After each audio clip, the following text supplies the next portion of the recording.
Astro Cafe'ye hoş geldiniz. Yeni bir haftada daha sizlerle birlikteyim. Ben Derviş Barbaros. Boğa burcunda 16 Mayıs'ta Algol ve Merkür kavuşumuyla bir süper yeni ay deneyimliyoruz. Bakalım bu süper yeni ayın dünyaya etkileri nasıl olacak? Bizi nasıl etkileyecek? Genel atmosfere nasıl bir katkı yapacak bu haftaki astrolojik göstergeler ve bu yeni ay? Her zaman olduğu gibi önce genel bir havayı soluyacağız. Ülkelere kısaca bir değineceğiz ve burcunuza yönelik yorumları da devamında detaylıca sizlerle paylaşacağım. Tabii ki dileyenler doğrudan burcunu dinlemeye de geçebilir. Hızlıca başlayalım. Türkiye Ankara saatiyle gece 11'de Boğa burcunun 25. derecesinde Algol sabit yıldızı ve Merkürle kavuşumda bir süper yeni ay deneyimliyoruz. Süper yeni ay ve dolunaylar dikkat etmemiz gereken dönemlerdir. Çünkü ay dünyaya en yakın olduğu mesafeye yaklaşıyor. Ve burada yeni ay ve dolunayların etkisi de üzerimizde daha da etkisini güçlü hissettirebiliyor. Dünyadaki yansımaları da daha sarsıcı olabiliyor ve tabii ki yine sismik aktiviteler açısından da önemli. Boğa burcunda bir yeni ay deneyimlediğimiz zaman biz ne gibi etkilere, hangi konu başlıklarına odaklanmak durumunda kalıyoruz? Ulusal zenginliğimiz, borçlarımız, ülkenin ekonomisi, borsa, gelirler, vergilendirme konuları bu dönemde daha fazla ön plana çıkacaktır. Yine finansal kararlar kendini daha net gösterebilir bu süreçte. Bereket ve kıtlık temaları yine daha fazla ön planda olacaktır. Kuraklık, gıda fiyatlarındaki aşırı yükselmeye de tabii ki bu ay yeni ayı işaret edebilir bu süreçte. Hayvanların sağlığıyla ilgili konular ön plana çıkabilir. Sismik hareketlilik yine sabit bir enerjiye sahip olduğundan dolayı Boğa burcu enerjisi de burada sismik hareketlilik daha fazla görünür olabilir. Aslında Türkiye haritası ve an haritasında sert etkiler olmasa da Mars gezegeni de yine askeri konular ve belki de yine sismik konularda biraz gündemi endişelendirecek etkiler yaratabilir. Dikkat edilmesi gerekiyor. Özellikle Mars'ın geçtiği bölgelerden bunu birazdan da detaylandıracağım. Yangınla ilgili konular, askeri konular, saldırılarla ilgili konulara karşı dikkatli olunması gerekecektir. Meteorolojik etkilerine baktığımız zamansa Merkürle kavuşumda bir yeni ay gerçekleşeceğinden dolayı aşırı sert rüzgarlara karşı biraz dikkatli olmamız gerekebilir. Sağlık konusunda peki hangi alanlara dikkat etmemiz gerekiyor derseniz Boğa burcu boyun bölgesiyle ilgili olduğundan dolayı boğaz, ense, ses telleri, tiroid bezleri, bademcikler ve alt çene ile ilgili konular bu dönemdeki sağlık konuları olarak dikkat çekebilir. Algol sabit yıldızı en uğursuz sabit yıldız olarak ünlenmiş ve şiddetli tehlikelere karşı dikkat çekiyor. Savaş ve askeri konularda bir patlamayı tetikleyebilir açıkçası. Boğa burcundaki bu önemli etki kitlesel şiddet olayları, kitlesel ölümlere işaret edebilir. Özellikle büyük depremler, volkanik patlamalar, diğer taraftan da az önce belirttim yangınlara karşı dikkatli olmalıyız ve özellikle de Mars'ın Türkiye üzerinden geçiyor olması dikkat edilmesi gereken bir alan ve bizler aslında biraz da risk altındayız. Bunun da altını bir kez daha çizmek istiyorum. Şiddetli fırtınalar, gemi kazaları ve zehirlenme olayları bu dönemde biraz daha dikkat çekebilir. Siyaset ve liderler açısından değerlendirdiğimiz zamansa liderlerin aşırı güç kullanımına yönelme ihtimalinden bahsedebiliriz bu süreçte ancak onlara karşı saldırı ihtimali de daha büyük bir risk olarak kendini gösterebilir. Bu dönemlerde ciddi liderlere yönelik saldırı girişimlerinin artışını gözlemleyebiliriz. Şimdi temel olarak baktığımızda dünya astrolojisi açısından Algol'la yeni ayın kavuşumu, savaşların patlak vermesi, terör saldırıları, kitlesel ölümler, idamlar, sarsıcı toplumsal olaylarla ilişkilendirilmiş geçmiş dönemlerde ama en önemlisi de büyük depremler, volkanik patlamalar, şiddetli fırtınalar ve hastalıklar başlıkları dikkat çekiyor. Özellikle Uranüs'ün Afganistan, Pakistan, Hindistan üstünden geçmesi, Uranüs hattının bu alandan geçiyor olması dikkat çekici ve bizim üzerimizden de Mars-Kiron kavuşumunun geçiyor olması dikkat edilmesi gereken bir alan. Merkür özellikle belirtmiştim ben de az önce. Şiddetli rüzgarları tetikleyebilir bu süreçte. Buna karşı dikkat etmemiz sağlıklı olacaktır. Venüs gezegeni bu yeni ay esnasında sınır dışında olacak. Bu da dikkat edilmesi gereken, hatta çok dikkat edilmesi gereken bir detay. Çünkü Venüs'ün sınır dışında olması demek barışla ilgili konuşmaların, adaletle ilgili konuların, uzlaşmanın, ittifakların, belki de işte düşmanlıkların çok da beklenilmeyen şekilde dünyaya, dünya gündemine yansımaları olacağına işaret edebilir. Özellikle barış beklentisi, adalet beklentisi, ülkeler arası ittifakların nasıl şekilleneceğiyle ilgili gündemler bizi bu dönemde oldukça şaşırtabilir. Boğa burcu tabii ki parayla da ilgili, ekonomiyle de ilgili olduğundan dolayı burada maddi alanlarda, vergilerle ilgili konularda da beklenmedik gelişmelerle karşılaşma ihtimalimiz söz konusu olabilir. Diplomasi ve barış ilişkilerinde sıra dışı gündemlerle karşılaşma potansiyelimiz söz konusu ve tabii ki finansal alanda da yine beklenmedik gelişmelerle karşılaşma ihtimalimiz söz konusu. Savaş ve barış temasıyla doğrudan bağlantılı bir gezegen olması ve sınır dışında olması sebebiyle bizler de önümüzdeki günleri merakla gözlemleyeceğiz. Bakalım etkileri dünya gündemine nasıl yansıyacak? Türkiye'ye geçelim. Türkiye an haritasında Oğlak Burcu yükseliyor. Oğlak Burcu yönetimlerle ve yöneticilerle ilgilidir. Türkiye haritasındaysa 7. evi temsil ediyor. Yani ittifaklar, düşmanlar, açık düşmanlıklar, savaş atmosferi, ticari anlaşmalarla ilgili konulara dikkat çekecektir. Ülkemizin belki de bu süreçte uluslararası birlikler, ticari işbirlikler açısından biraz daha olumlu gelişmelerle karşılaşma ihtimali olabilir. Öte yandan algol, savaş ve şiddetle ilgili olaylara işaret ediyor. Bu yeni ay Türkiye an haritasının 5. evinde, burada dikkatli olmamız gerekiyor. Yine okullarımızda yaşanan olaylar, bunların tekrarı gündeme gelebilir. Mars ve Kiron kavuşumunun 4. evin girişinde olması özellikle biraz dikkat edilmesi gereken bir detay, bu ihtimali güçlendiriyor. Merkür'ün de güneş ışınları altında ve peregrin olması gençlerle ilgili riskli gelişmelerin gündeme gelme potansiyelini güçlendiriyor. Özellikle yeni ay öncesi 11 Mayıs'ta Transit Mars'ın Satürn-Merkür kavuşumunu karşısına alması da iç güvenlik konularını bir kez daha burada gündeme getirecek. Okullar ve gençlerle ilgili konulara bir kez daha dikkat etmemiz gerekecek bugünlerde. Boğa burcundaki yeni ay Türkiye haritası üzerinde 11. evde Merkür ve Algol sabit yıldızıyla kavuşumda gerçekleşiyor ve Türkiye haritasındaki Jüpiter'e karşıt açıda. Burada 11. ev konuları, yani meclis, belediyeler gibi konular ön planda gibi dursa da daha fazla yine belediyelere yönelik operasyonlar ve hatta askeri müdahaleler ve konuların gündeme gelmesi söz konusu.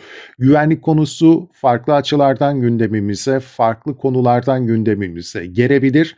İz düşüm haritasında Mars'ın özellikle Akdeniz ve Kıbrıs'ın batısından geçiyor olması, denizler üzerindeki hakimiyet ve buradaki işbirlikleri etrafındaki politik gündemlerde de stresi artırabilir gibi. 6. ev denizlerimiz ve deniz kuvvetlerimizle de ilgili, bundan dolayı Jüpiter teması kendini bu alanda da gösterebilir. Tabii ki enflasyonun da artık daha da kendini çok ezici bir şekilde göstermeye başlayacağı bir yeni ayda bizi bekliyor olabilir.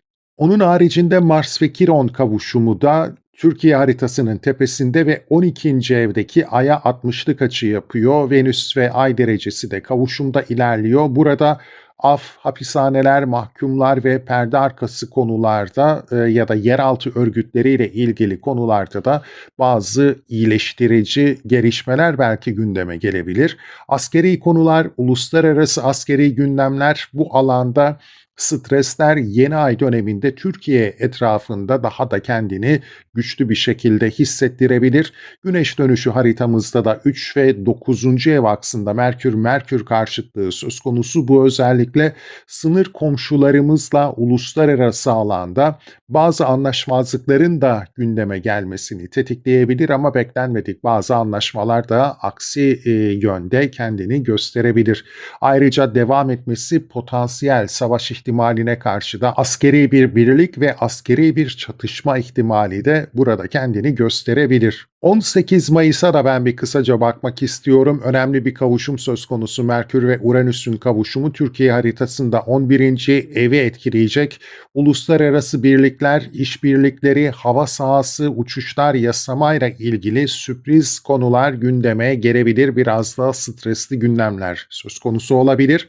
CHP haritasındaysa yargı süreçlerinin zorlu geçebileceğini, kendi iç yapılarında yeni ve stresli bir yapılanma sürecine doğru ilerleyebileceklerini düşünüyorum açıkçası. Transferler ve iç dinamikler noktası biraz stresi yükseltebilir bu süreçte ancak yeni ay bir taraftan da CHP yönetimine ve özellikle de Özgür Özel'e biraz daha güç kazandırabilir gibi duruyor. Yeni strateji çalışmaları yapmaya mecbur kalacakları bir yeni ay onları bekliyor. Özgür Özel'in güneşinin olumlu etki alacak olması bu dönemde liderliğini daha da güçlendirir niteliğini ve ihtimalini bize yansıtıyor. Parti meclisi veya meclis ve yargı süreçleriyle ilgili de biraz daha stres söz konusu olabilir.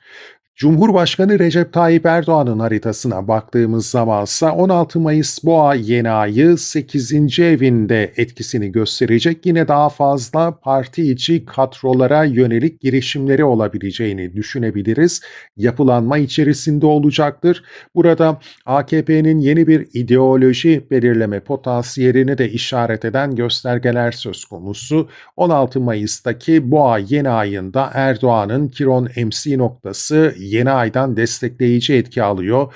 Ekonomik alanda belki iyileştirici biraz etkiler hissedilebilir bu süreçte. Satürn'ün 4. evine giriş yapıyor olması ve Neptün derecesiyle de kare yapıyor olması aslında kendi kişisel sağlığı ve parti içi dinamikler noktasında biraz da stresleri gündeme getirebilir.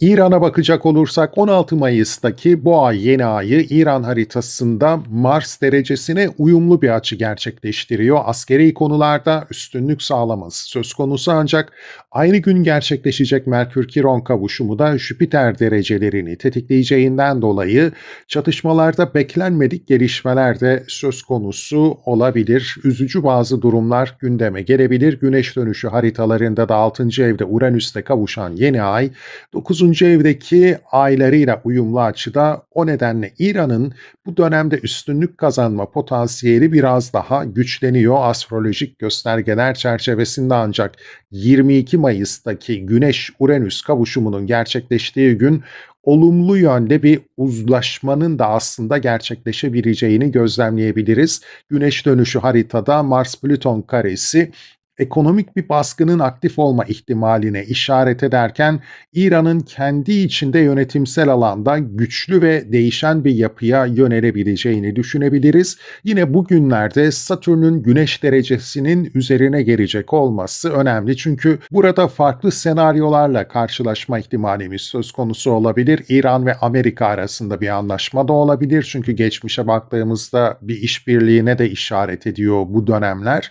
Diğer taraftansa İran yönetimine karşı bazı duruşları ortadan kaldırma girişimlerinde bulunmuş ve bu noktada da Avrupa'dan bazı kısıtlayıcı yaptırımlara maruz kalmıştı. O yüzden de İran bu noktada nasıl bir yönelimde olacak? Yeniden bir gözlemleme şansımız olacak Satürn'ün Güneş derecelerinin üzerine gelmesi durumunda. Amerika'ya bakacak olursak 16 Mayıs'taki Boğa yeni ayı Amerika'nın sınır komşularına yönelik girişimlerinin artabileceği bir dönem olarak dikkat çekiyor. 6. evlerindeki yeni ay derecelerini tetikleyecek. Burada yine geçmiş girişimlerine benzer ve bir müdahale ve anlaşma, ittifak gibi konular gündeme gelebilir. İsrail'e bakacak olursak İsrail bu dönemde saldırılarını yoğunlaştırabilir ancak kendi de yine bazı saldırılara maruz kalabilir.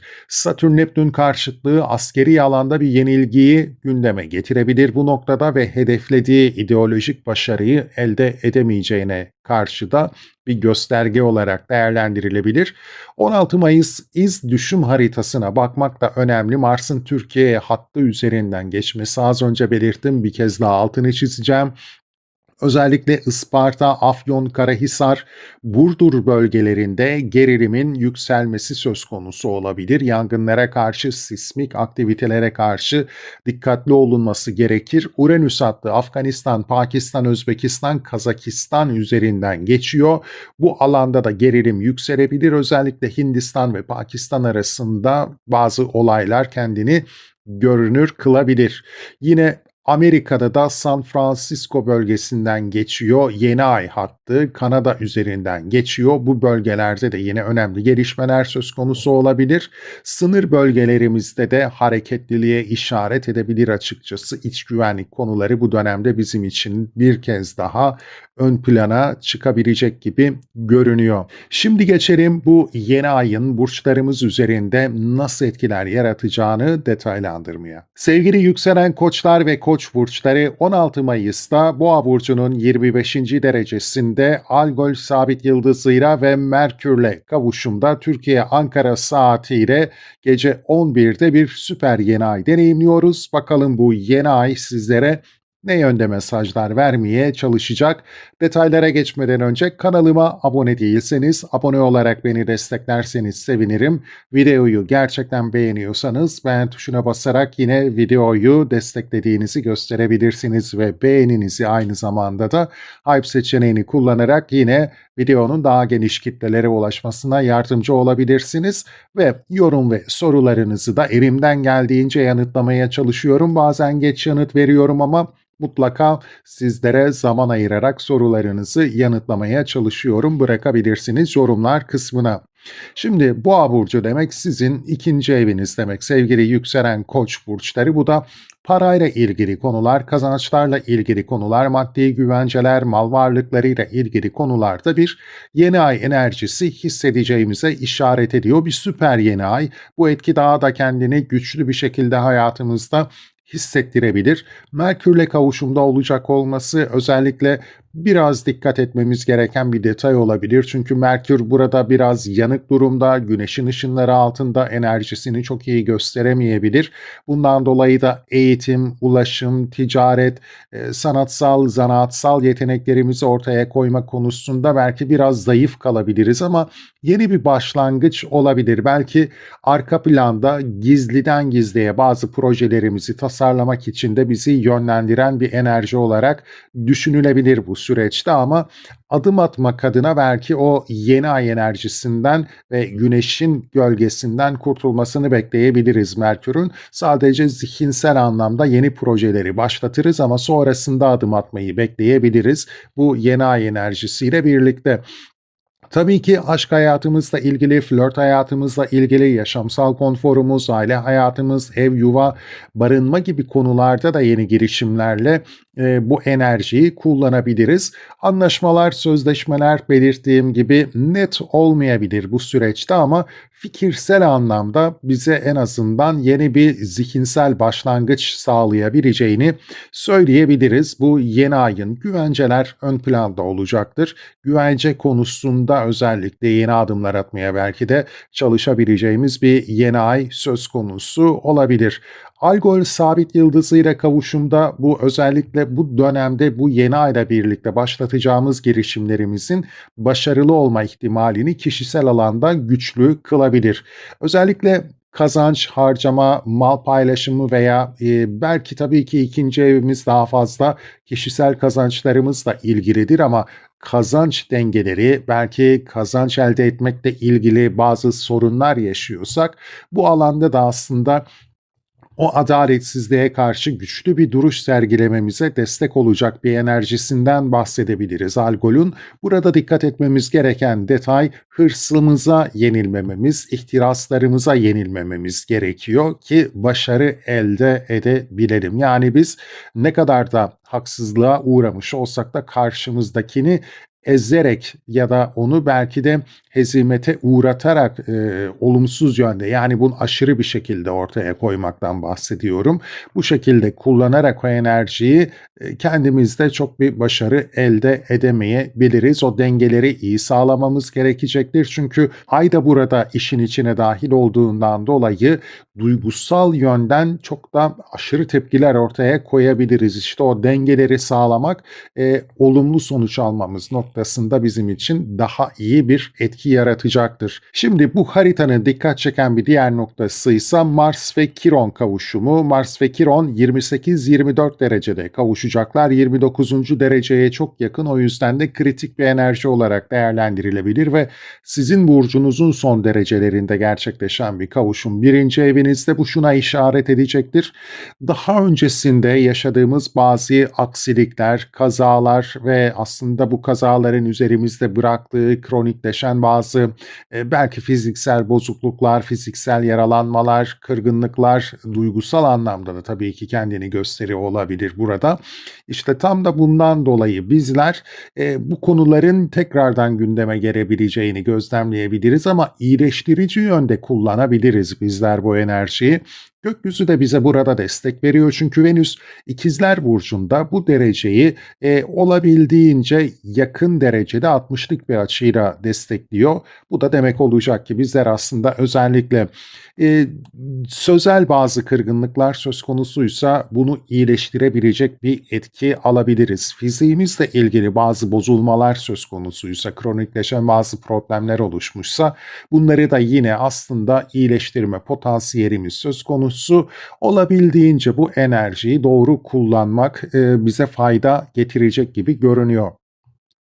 Diğer taraftansa yeni ayın biraz sonrasına gidecek olursak Merkür ve Uranüs kavuşacaklar. Merkür ve Uranüs'ün kavuşumu da bir uyanış getirecektir bizlere. Özellikle iletişim, ulaşım, eğitim, ticaret, yakın akraba ilişkileriyle bağlantılı konularda, sanatsal, zanaatsal alanda belki de sıra dışı bir enerji hissedeceğiz. Sıra dışı yaratımlara yönelebileceğiz. Duygularımızı, hislerimizi belki de özgürce nasıl ifade edebileceğimizi, kendimizi nasıl bu konular çerçevesinde özgürleştirebileceğimizi bir anda bir uyanışla daha net görebileceğiz. Özellikle geleceğimize yönelik, sosyal çevre ilişkilerimize yönelik de kendimizi nasıl daha özgür ortaya koyabiliriz? Geleceğimizle ilgili nasıl daha özgürce planlar ortaya koyabiliriz? Bununla ilgili de güzel bir etki alabileceğimizi söyleyebilirim açıkçası yeni ayın sonrasında. Yeni ay haritamız oldukça net, zorlayıcı açılarımız söz konusu değil. Parayla ilgili konularda zaten bizler yeni ve başarılı girişimler yapabileceğimiz bir süreçte olacağız. Maddi manevi güvencelerimizle ilgili yine aynı zamanda dolaylı olarak aşk hayatımızda yeni başlangıçları, belki de daha güvenli başlangıçları gündeme getirebilir. Belki ilk başta zihinsel bir uyum yakalamakta zorlanabiliriz ama sonrasında durum düzelebilir gibi de değerlendirilebilir. Sonrasında yine Venüs'ün önümüzdeki günlerde zaten yine 4. evinize geçecek olması da özel hayatınızda, ailevi meselelerde, uzun süreli birlikteliğiniz ve evliliğinizle ilgili konularda da daha akışında, daha olumlu bir enerji gündeme getirecektir. Her ne kadar terazi burcunuzu kare açıyla görüyor olsa da yine de 4. evde Venüs daha da aktif ve pozitif yönde çalışabileceğinden dolayı bu alanda faydalı ve olumlu etkiler gösterebilecek gibi duruyor. Çalışma hayatımızla ilgili de önümüzdeki günlerde özellikle yine Merkür'ün hem Neptün hem de Satürn'le 60'lık açılar içerisinde olacak olması daha pozitif, hedeflerimizi, ideallerimizi gerçekleştirmek, yapılandırmak, strateji belirlemek açısından pozitif etkiler alacağımızı söyleyebilirim. Mutlu, huzurlu, sağlıklı bir hafta geçirmeniz dileğiyle. Sevgili yükselen boğalar ve boğa burçları, 16 Mayıs'ta Türkiye Ankara saatiyle gece 11'de Boğa burcunun 25. derecesinde Algol sabit yıldızı ve Merkürle kavuşumda bir süper yeni ay deneyimliyoruz. Bakalım bu süper yeni ayın etkileri sizin burcunuzda nasıl etki gösterecek? Detaylara geçmeden önce kanalıma abone değilseniz abone olarak beni desteklerseniz sevinirim. Soru, yorum ve önerilerinizi her zaman yanıtlıyorum biliyorsunuz. Bazen geç yanıtlasam da bekleyin, mutlaka size yanıt vereceğimi bilin. Yorumlar kısmına bırakabilirsiniz. Hype seçeneğini kullanarak videonun daha geniş kitlelere ulaşmasına yardımcı olabilirsiniz. Videonu beğeniyorsanız da beğen tuşuna basarak hem beğeninizi hem de desteğinizi yine gösterebilirsiniz. Herkese şimdiden teşekkürlerimle. Boğa burcunda bir yeni ay demek sizin birinci eviniz demek. Sevgili yükselen Boğa burçları, kendinizle ilgili bir yenilenme süreci ve başarılı bir yenilenme sürecinden bahsedebiliriz. Bu yeni ayın olumsuz bir açısı, zorlayıcı bir açısı söz konusu değil. O yüzden de pozitif etkiler alma ihtimalimiz de oldukça büyük bir ihtimal. Şimdi burada dikkat etmemiz gereken detay sadece şu: Merkürle kavuşumda. Merkürle kavuşumdaysa bizler daha fazla geri planda bir şeyleri tasarlayalım. Sonrasında, yeni ayın sonrasında, en azından ay gökyüzünde görünür olduktan sonra bu plan projelerimizi gerçekleştirmek için aksiyon alalım. Bu yönde daha faydalı olacaktır. Çünkü Merkür'ün Güneş'in enerjisinin altında kısıtlı kalması belki de bir şeyleri gerçekleştirmek açısından, özellikle yeni ay günlerinde, daha gökyüzünde o ayı görür olmadığımız günlerde çok güçlü bir etki göstermeyebilir, ama bunun haricinde zorlayıcı bir açısı yok. Algol sabit yıldızından da güzel bir destek alıyoruz. Evet, Algol sabit yıldızı dünya astrolojisi açısından çok olumlu etkilerde getirmeyebilir, ama kişisel alanımızda doğru kullanıldığı takdirde, yani hırstan, ihtirastan, intikam duygusundan uzak durduğumuz takdirde bizler o enerjiyi çok pozitif yönde de değerlendirebiliriz. O yüzden zaten biz kişisel alanımızda bunu hissedeceğimizden dolayı da burada kendi görünüşümüzle ilgili, imajımızla ilgili, çevreye verdiğimiz imajla ilgili daha belki de sağlıklı yeni başlangıçlar yapabileceğimiz bir süreç geçirebiliriz. Tabii ki Güneş ve Ay'ın burada konumlanmasıyla birlikte yine ailevi ilişkiler noktasında da daha güzel başlangıçlar yapabiliriz. Özel hayatımız temelinde yine güzel, sağlıklı, başarılı, bizi daha huzurlu hissettirecek başlangıçlar da söz konusu olabilir. Özellikle yine ailevi konular çerçevesinde çözmemiz gereken durumlar da varsa, işte o intikam, ihtiras, hırs, bunlardan uzak durarak da kendimizi doğru ifade ederek, amacımızı doğru ifade ederek de bir barış, bir uzlaşı da sağlayabiliriz. Özellikle sanatsal yeteneklerimizi ortaya koymak istediğimiz süreçlerimiz varsa da Algol sabit yıldızı da yine burada bizi oldukça şanslı ve pozitif şekilde destekleyecektir sevgili yükselen Boğa burçları. Yeni ay haritasında dikkat etmemiz gereken bir diğer detay ise Mars ve Kiron kavuşumu. Mars ve Kiron kavuşumu sizin 12. evinizin çıkışında aslında. Demek ki bizler kritik bir karar alabiliriz. Kendimizi nasıl iyileştirebileceğimize yönelik aksiyon alma noktasında bir kritik karar alabiliriz burada. Tabii ki kavuşum enerjilerini hep altını çiziyorum. Dikkatli kullanmamız gerekir. Yani geçmiş kırgınlıklarımızı, geçmiş üzerimizde iz bırakmış yaralarımızı üzerine tuz dökmek yerine onları iyileştirmek yönünde kullanmak ve o enerjiyi pozitif yönde değerlendirmek bizim için daha sağlıklı olacaktır. Bu enerjiyi işte dikkatli kullanmamız noktasında Venüs de bize destek sağlıyor. Çünkü o Venüs ve Mars arasındaki uyumlu açıda yakınlaşıyor gitgide ve Kiron'la kavuşumuna da destek sağlıyor. Demek ki bizler özellikle kendimize güvenimizle ilgili, maddi manevi güvencelerimiz, özbenliğimizle ilgili konularda geçmişte bazı kırgınlıklar yaşamışsak, bizi yaralayan bazı konular olmuşsa bunları aşabileceğimiz güzel bir enerjide kendini gösterecek bu yeni ayla birlikte. Diğer taraftan tabii ki çok yoğun bir harita etkileşimimiz söz konusu değil, ama önümüzdeki günlerde Mars ve Uranüs'ün kavuşacağını gözlemliyoruz. Mars ve Uranüs'ün kavuşumu da kazançlarla ilgili, mal varlıklarımızla ilgili, maddi güvencelerimiz ve harcamalarımızla ilgili aslında bir uyanış yaşamamıza sebep olacak kavuştukları dönemde. O yüzden oldukça önemli. Pozitif bir enerji, bu kariyerinizle ilgili, kazançlarınızla ilgili önemli bir uyanışı da beraberinde getirebilir. Belki bu alanda sizi nasıl çok daha özgür hissettirebilecek adımlar atabilirsiniz, bunu net görebileceksiniz. Pozitif etkilerinin olduğunu dediğim gibi oldukça rahat söyleyebiliriz. Ama bu daha fazla kazanç ve kariyer alanında sizi rahatlatacak bir etki yaratacaktır. Diğer taraftan Merkür İkizler Burcu'na geçtikten sonra da Neptün ve Satürn'le uyumlu açılar içerisinde olacak. Aslında gizliden gizliye bize etrafımıza çok da hissettirmeden arka planda maddi manevi güvencelerimizle ilgili stratejiler de geliştirebiliriz. Belki kendimize yatırım ya da maddi kaynaklarımızı genişletme, büyütme noktasında da nasıl bazı projeler gerçekleştirebiliriz? Bunu daha net görebileceğimiz ve aksiyon alabileceğimiz de bir süreç olacak. Destekleyici bir açı. Bu kariyerle de bağlantılı olacak. Önümüzdeki günlerde daha avantajlı olacağımızı söyleyebilirim. Venüs de yine önümüzdeki günlerde 3. eve geçeceğinden dolayı çalışma arkadaşlarımızla ilişkilerimiz ve iletişimimizin daha sağlıklı olacağını söyleyebiliriz. Yine yakın akraba ilişkilerimizde de daha pozitif bir atmosfer söz konusu olacaktır. Mars sizin burcunuza geçtiği zamansa gündemimizde bu kez evliliğimiz, ilişkimiz, özel hayatımız olacak. Mars'ın tabii ki açıları bir sonraki dönemde daha belirleyici olacaktır ama yine az önce belirtmiştim, Kiron'la kavuşumu söz konusu. Burada da yine aslında ilişkimiz, evliliğimizle ilgili arka planda iyileştirici aksiyonlar almamız için yine bize etki verebilir gibi görünüyor.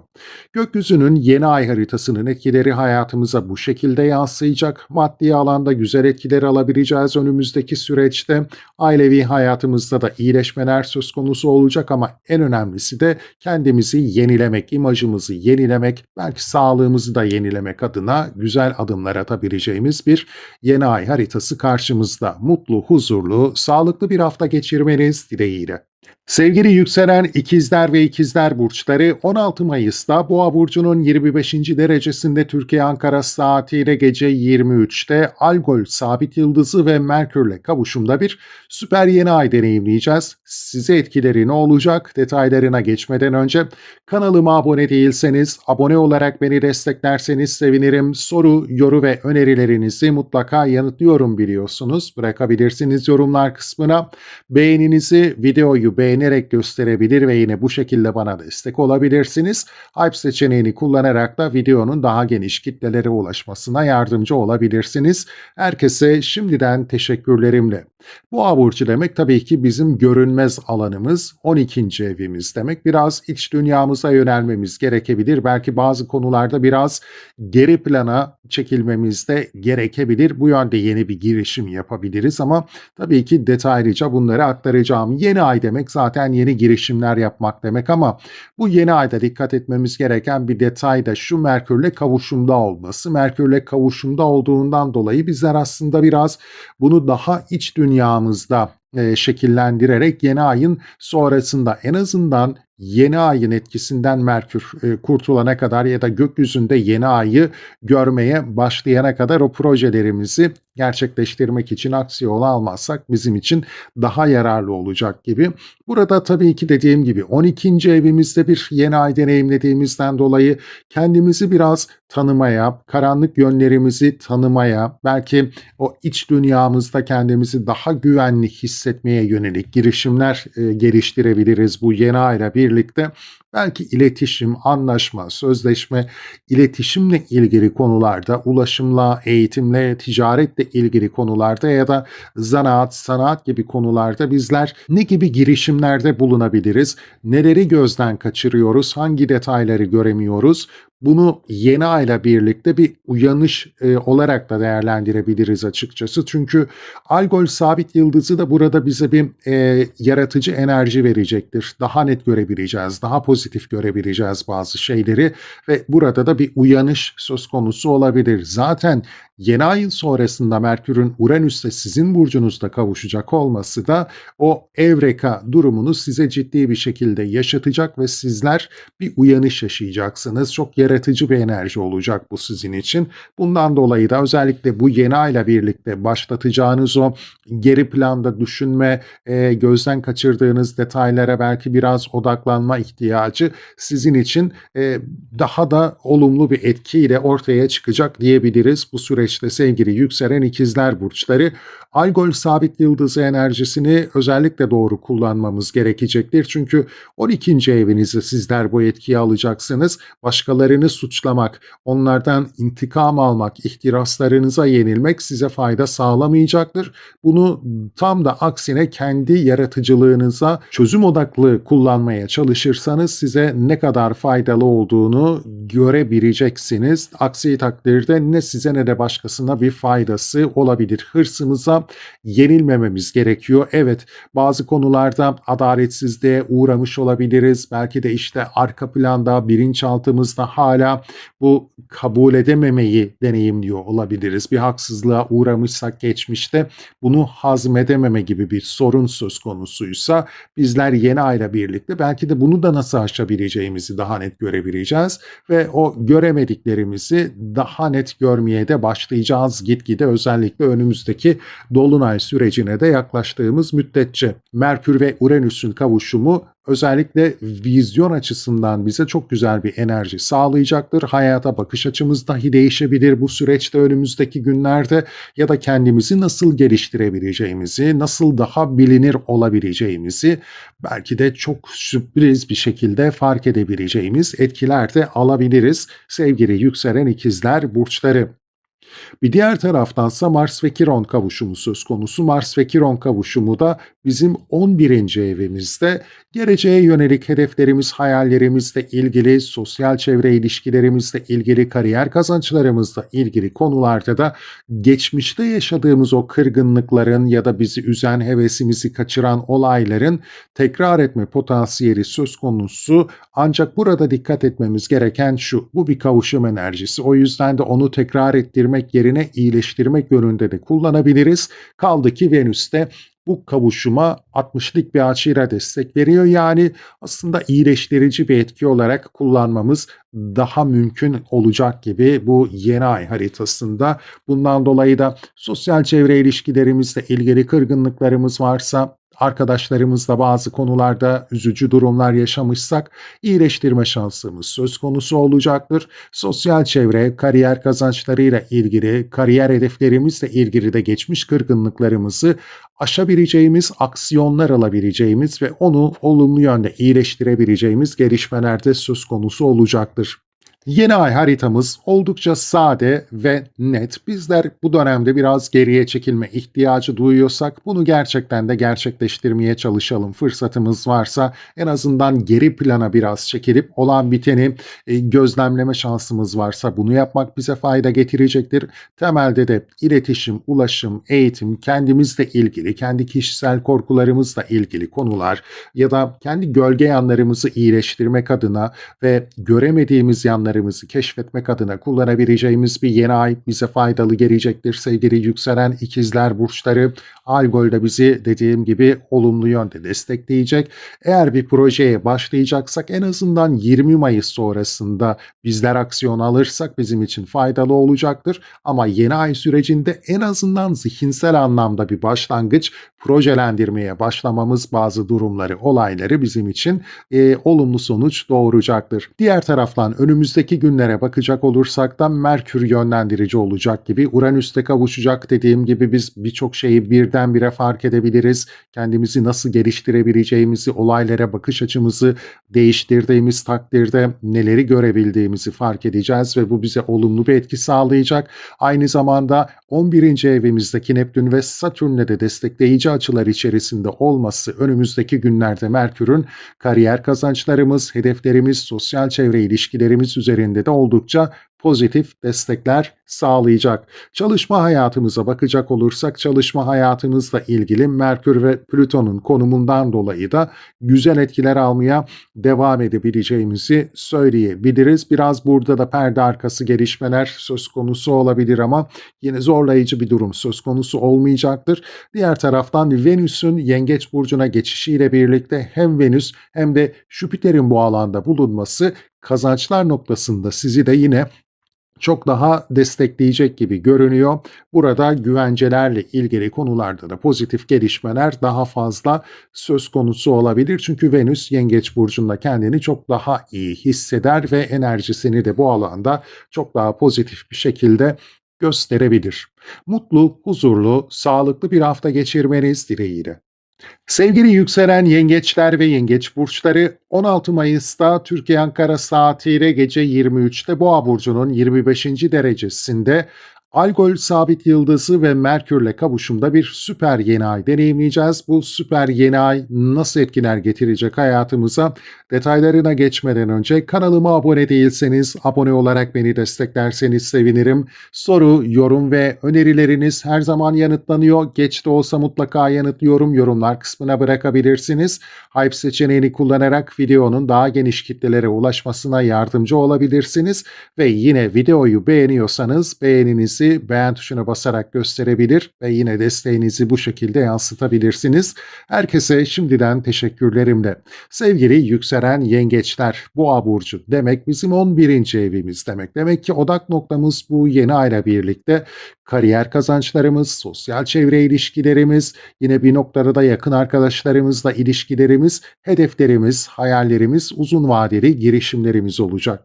Bu alanlarda yeni girişimler yapalım mı? Evet, yapalım. Ancak hangi noktada başlangıç yapmalıyız, harekete geçmeliyiz? Bence 20 Mayıs sonrasını değerlendirmemiz bizim için daha yararlı olacaktır. Neden derseniz, çünkü Merkür burada yanık bir pozisyonda, hedeflerimizi gerçekleştirmek için biraz zayıf bir enerji yaratıyor olabilir. Hem yanık bir durumda hem peregrin bir durumda. O yüzden de kendisi İkizler Burcu'na geçtikten sonra 20 Mayıs sonrasında o güneşin etkisinden kurtulduktan sonra projelerimizi gerçekleştirmek için aksiyon alırsak, özellikle bu yeni ayda tasarlamaya başladığımız ama sonrasında dediğim gibi 20 Mayıs sonrasında aksiyon alırsak bizim için çok daha yararlı sonuçlar doğurabilir. Yani bizler ne yapıyoruz bu yeni ayda? Belirttiğim konu başlıklarında bazı projeleri içten içe gerçekleştirmeye, tasarlamaya başlıyoruz ve sonrasında da aksiyon alıyoruz bu konularla ilgili. Özellikle Algol sabit yıldızı da başarı potansiyelimizi yükseltiyor. Burada dikkat etmemiz gereken detay şu: Algol sabit yıldızıyla sosyal çevre ilişkilerimizde, yakın arkadaşlık ilişkilerimizde, kariyer kazançlarımızla ilgili konularda belki bazı olumsuzluklar yaşamış olabiliriz ve bunları aşmak için aslında aksiyon almak istiyorsak hırslarımıza, intikam güdümüze çok da yenik düşmeden aksiyon almamız ve önümüzde atacağımız o adımı o şekilde tasarlamamız bizim için daha yararlı sonuçlar doğuracaktır. Aksi takdirde biz de o attığımız adımın zararını görebiliriz. Evet, haksızlığa uğramış olabiliriz. Güneş de aslında o haksızlığa karşı mücadele enerjisini güçlendirecektir. Ayda o duygusal tepkiyi biraz aşırı göstermemize yönlendirebilir bizi ama bence dediğim gibi dikkatli, dengeli kullanmamız başarı ihtimalimizi de güçlendirecek gibi duruyor. Yeni ay haritamız aslında oldukça net. Burada dikkat etmemiz gereken bir diğer detaysa Mars ve Kiron'un sizin kariyer alanınızdaki kavuşumu. Burada şu nokta önemli. Kritik bir derece, 29 dereceye çok yakınlar. Aslında kariyerimizle ilgili toplumsal statülerimiz, belki işte eş olma, anne olma, kardeş olma gibi statülerimiz çerçevesinde de bizi kıran, üzen ve üzerimizde iz bırakmış olaylar varsa bunları iyileştirme açısından güzel bir destek sağlayabilir. Kavuşum enerjisi, dikkat etmemiz gereken detay bu, çünkü olumsuz yönde de kullanmaya açık olabiliriz. Ama burada Venüs yardımımıza koşuyor. Venüs de yaptığı 60'lık açıda burada gerçekten de iyileştirici bir etki ortaya koyma ihtimalini güçlendiriyor. Yani biraz iç dünyamızda da bazı şeyleri değerlendirip şifalandırma yönünde girişimde bulunursak bizim için çok daha pozitif, o geçmişin izlerinden arındıracak güzel bir etki yaratabilir Mars ve Kiron'un kavuşum enerjisi de. Gezegenlerin yerleşimleri oldukça net. Burada dikkat etmemiz gereken detaylar önümüzdeki günlerde Merkür İkizler Burcu'na geçtiğinde Uranüs'te kavuşacak. Merkür-Uranüs kavuşumu açısı aslında içsel dünyamızda bir uyanışı beraberinde getirecek. Özellikle belki de burada kendimizle ilgili görmekten kaçtığımız detayları birdenbire fark edip onları iyileştirme yönünde aksiyon alabiliriz. Yine kardeş, kuzen, yakın akraba ilişkileri, iletişim, ulaşım, eğitim, ticaret konuları çerçevesinde de belki de nasıl bir adım atabiliriz? Bunu da daha net görebiliriz. Bir evreka etkisi olacak aslında. Birdenbire bir şeyi fark edip uyanış yaşayabiliriz. Belki iç dünyamızda kendimizi daha özgür hissetmek, korkularımızdan arındırmak, o korkulardan özgürleştirmek adına güzel bir adım da atabiliriz gibi görünüyor. Sevgili yükselen yengeç burçları, Merkür ve Uranüs'ün kavuşumuyla birlikte. Merkür'ün tabii ki İkizler Burcu'na geçişi bizim kariyer alanımıza da güzel bir destek verecek. Perde arkasında belki bazı anlaşmalar, geleceğimizi, ideallerimizi şekillendirmek adına güzel yapılandırıcı adımlar atmamıza destek sağlayacaktır. Ya da şöyle de olabilir, beklemediğimiz kişilerden de destek alabiliriz ama bir şeyleri gizliden gizliye yapılandırmaya ve inşa etmeye de başlayabiliriz. Merkür'ün hem Neptün hem de Satürn'le önümüzdeki günlerde yapacağı o 60'lık açı sayesinde. Venüs ise sizin burcunuza geçiş yapacak ve özellikle estetik operasyonlar, kendinize bakım yapma, güzelleştirme, imajınızı yenileme gibi çalışmalar çerçevesinde çok daha pozitif etkiler yaratacaktır. Sosyal çevre ilişkilerinizde de yine oldukça iyileşmeler gözlemlenebilir bu süreçte. Ailevi ilişkiler de gündeminizde olacaktır. Venüs Yengeç burcunda kendini çok daha iyi ifade edebildiğinden dolayı bu konular çerçevesinde çok daha pozitif, iyileştirici etkiler alacağız demek olacak. Temel olarak demek ki bizler yeni başlangıçlar yapacağız. Kariyerimizle ilgili, kariyer hedeflerimizle ilgili bu kazançlarla da bağlantılı olabilir. 20 Mayıs sonrasında aksiyon alırsak iyi olacaktır. Aşk hayatımızla ilgili dikkat etmemiz gerekebilir. Kırgınlıkları aşmak adına değerlendirebiliriz bu süreci. Satürn'ün de yine Merkür tarafından yeni ayın sonrasında olumlu etki alacak olması evlilikle ilgili konularda da problemleri aşmamıza destek sağlayacak. Mutlu, huzurlu, sağlıklı bir hafta geçirmeniz dileğiyle. Sevgili yükselen aslanlar ve aslan burçları, Türkiye Ankara saatiyle gece 23'te 16 Mayıs'ta Boğa burcunun 25. derecesinde Algol sabit yıldızıyla ve Merkürle kavuşumda önemli bir yeni ay deneyimliyoruz. Bir süper yeni ay deneyimliyoruz. Etkileri çok daha güçlü hissedilir olacak. Peki sizler bu etkiyi hangi alanda alacaksınız? Detaylarına geçmeden önce kanalıma abone değilseniz abone olarak beni desteklerseniz sevinirim. Sorularınızı, yorumlarınızı mutlaka yanıtlıyorum. Geç de olabilir ama mutlaka yanıtlıyorum. Yorumlar kısmına bırakabilirsiniz. Hype seçeneğini kullanarak videonun daha geniş kitlelere ulaşmasına yardımcı olabilirsiniz. Videolarımı beğeniyorsanız beğen tuşuna basarak hem beğeninizi hem de desteğinizi aynı anda göstermiş olabilirsiniz. Herkese şimdiden teşekkürlerimle. Boğa burcu demek sizin kariyer alanınız, toplumsal statü alanınız demek sevgili yükselen aslan burçları. Bizler demek ki bu konular çerçevesinde bir yenilenme enerjisi, güçlü bir yenilenme enerjisi hissedeceğiz. Yeni başlangıçlar yapmaya belki de odaklanabileceğiz. Ancak burada dikkat etmemiz gereken bir detay var mı? Tabii ki var, çünkü Merkür Güneş'le yanık bir enerji içerisinde, yani enerjisini çok doğru yansıtamıyor. Çok da doğru olması gerektiği kadar gösteremiyor. O yüzden bizim yapmamız gereken şu olacak yeni ayda: bir şeyleri tasarlayalım, düşünelim, geliştirelim zihnimizde ama aksiyon alacaksak gerçekleştirmek adına en azından 20 Mayıs sonrasında harekete geçmek bizim için çok daha yararlı olacaktır. Merkür çok daha olması gerektiği gibi hareket edecek ve bize fayda sağlayacak yönde hareket edecek. O yüzden de bizler bu yeni ay süresini daha zihinsel seviyede değerlendirelim. Zihinsel olarak bazı şeyleri başlatalım ve sonrasında da gerçekleştirmek için 20 Mayıs'ta aksiyon alalım. Baktığımız zaman aslında çok net bir haritamız var. Zorlayıcı etkilerimiz söz konusu değil ama bazı detayları da gözden kaçırmamak lazım. Algol sabit yıldızıyla kavuşumda bir yeni ay aslında başarı potansiyelimizi güçlendiriyor. Burada dikkat etmemiz gereken şey hırslarımıza yenilmememiz, duygularımıza yenik düşmememiz ve en önemlisi de intikam arzusuna çok yenik düşmememiz sevgili yükselen aslan burçları. Yani bizim önümüzü kesenler olmuşsa, kariyerle ilgili konularda bazı olumsuzluklar yaşamışsak, bunun intikamını almak adına aksiyon alacaksak hiç böyle bir girişimde bulunmamak bizim için daha yararlı olacaktır. Çünkü bu yönde bir aksiyon aldığınız zaman ne siz ne de başkaları bunun olumlu faydasını görebilecek. O yüzden de bizler sadece kendimize odaklanalım, kendimizi nasıl yüceltebileceğimize odaklanalım ve bu yönde aksiyon almaya çalışalım. Algol'ün o yaratıcılık veren enerjisi, başarı veren enerjisini de kullanarak gerçekten de güzel sonuçlar alabileceğimiz bir yeni ay deneyimleyebiliriz. Yeni ay haritasının dikkat çeken bir diğer noktası Mars ve Kiron kavuşumu. Mars ve Kiron kavuşumu da bizim 9. evimizin çıkışında neredeyse 29. derecede kritik bir noktada. Şimdi bizler aslında geçmişte bazı kırgınlıklar yaşamışsak, bunlar bizim üzerimizde biraz iz bırakmışsa, ama hangi konularda?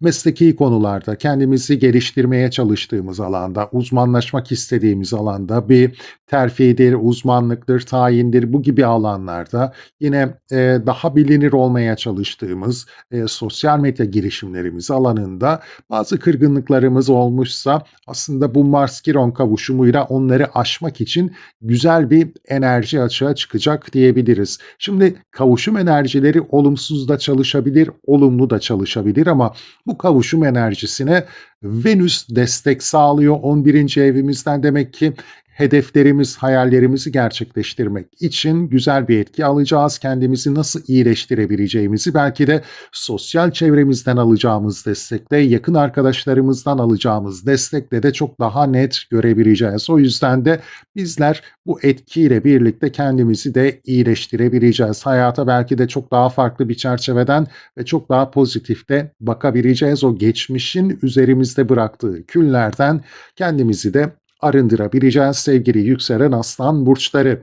Yeni ay haritamız oldukça net, oldukça sade. O yüzden önümüzdeki günlere de biraz da bakmakta fayda var. Merkür İkizler Burcu'na geçtikten sonra zaten Uranüs'te kavuşacak burada. Yine sosyal çevre ilişkilerimiz, toplum önünde olduğumuz konular, kariyer kazançlarımız, hedeflerimiz, hayallerimizle ilgili bir uyanış yaşayacağız. Kendimizi belki de bu konular çerçevesinde çok daha özgür hissetmemizi, çok daha özgür ifade edebilmemizi sağlayacak gündemlerimiz olacak. Ama aynı zamanda 9. evimizdeki Neptün ve Satürn'le de uyumlu açılar gerçekleştireceğinden dolayı da ideallerimizi, hedeflerimizi gerçekleştirmek adına güzel destekleyici bir etki sunacak bizlere. Yapılandırmak açısından kendimizi ve projelerimizi yine oldukça destekleyici bir enerji sağlayacak.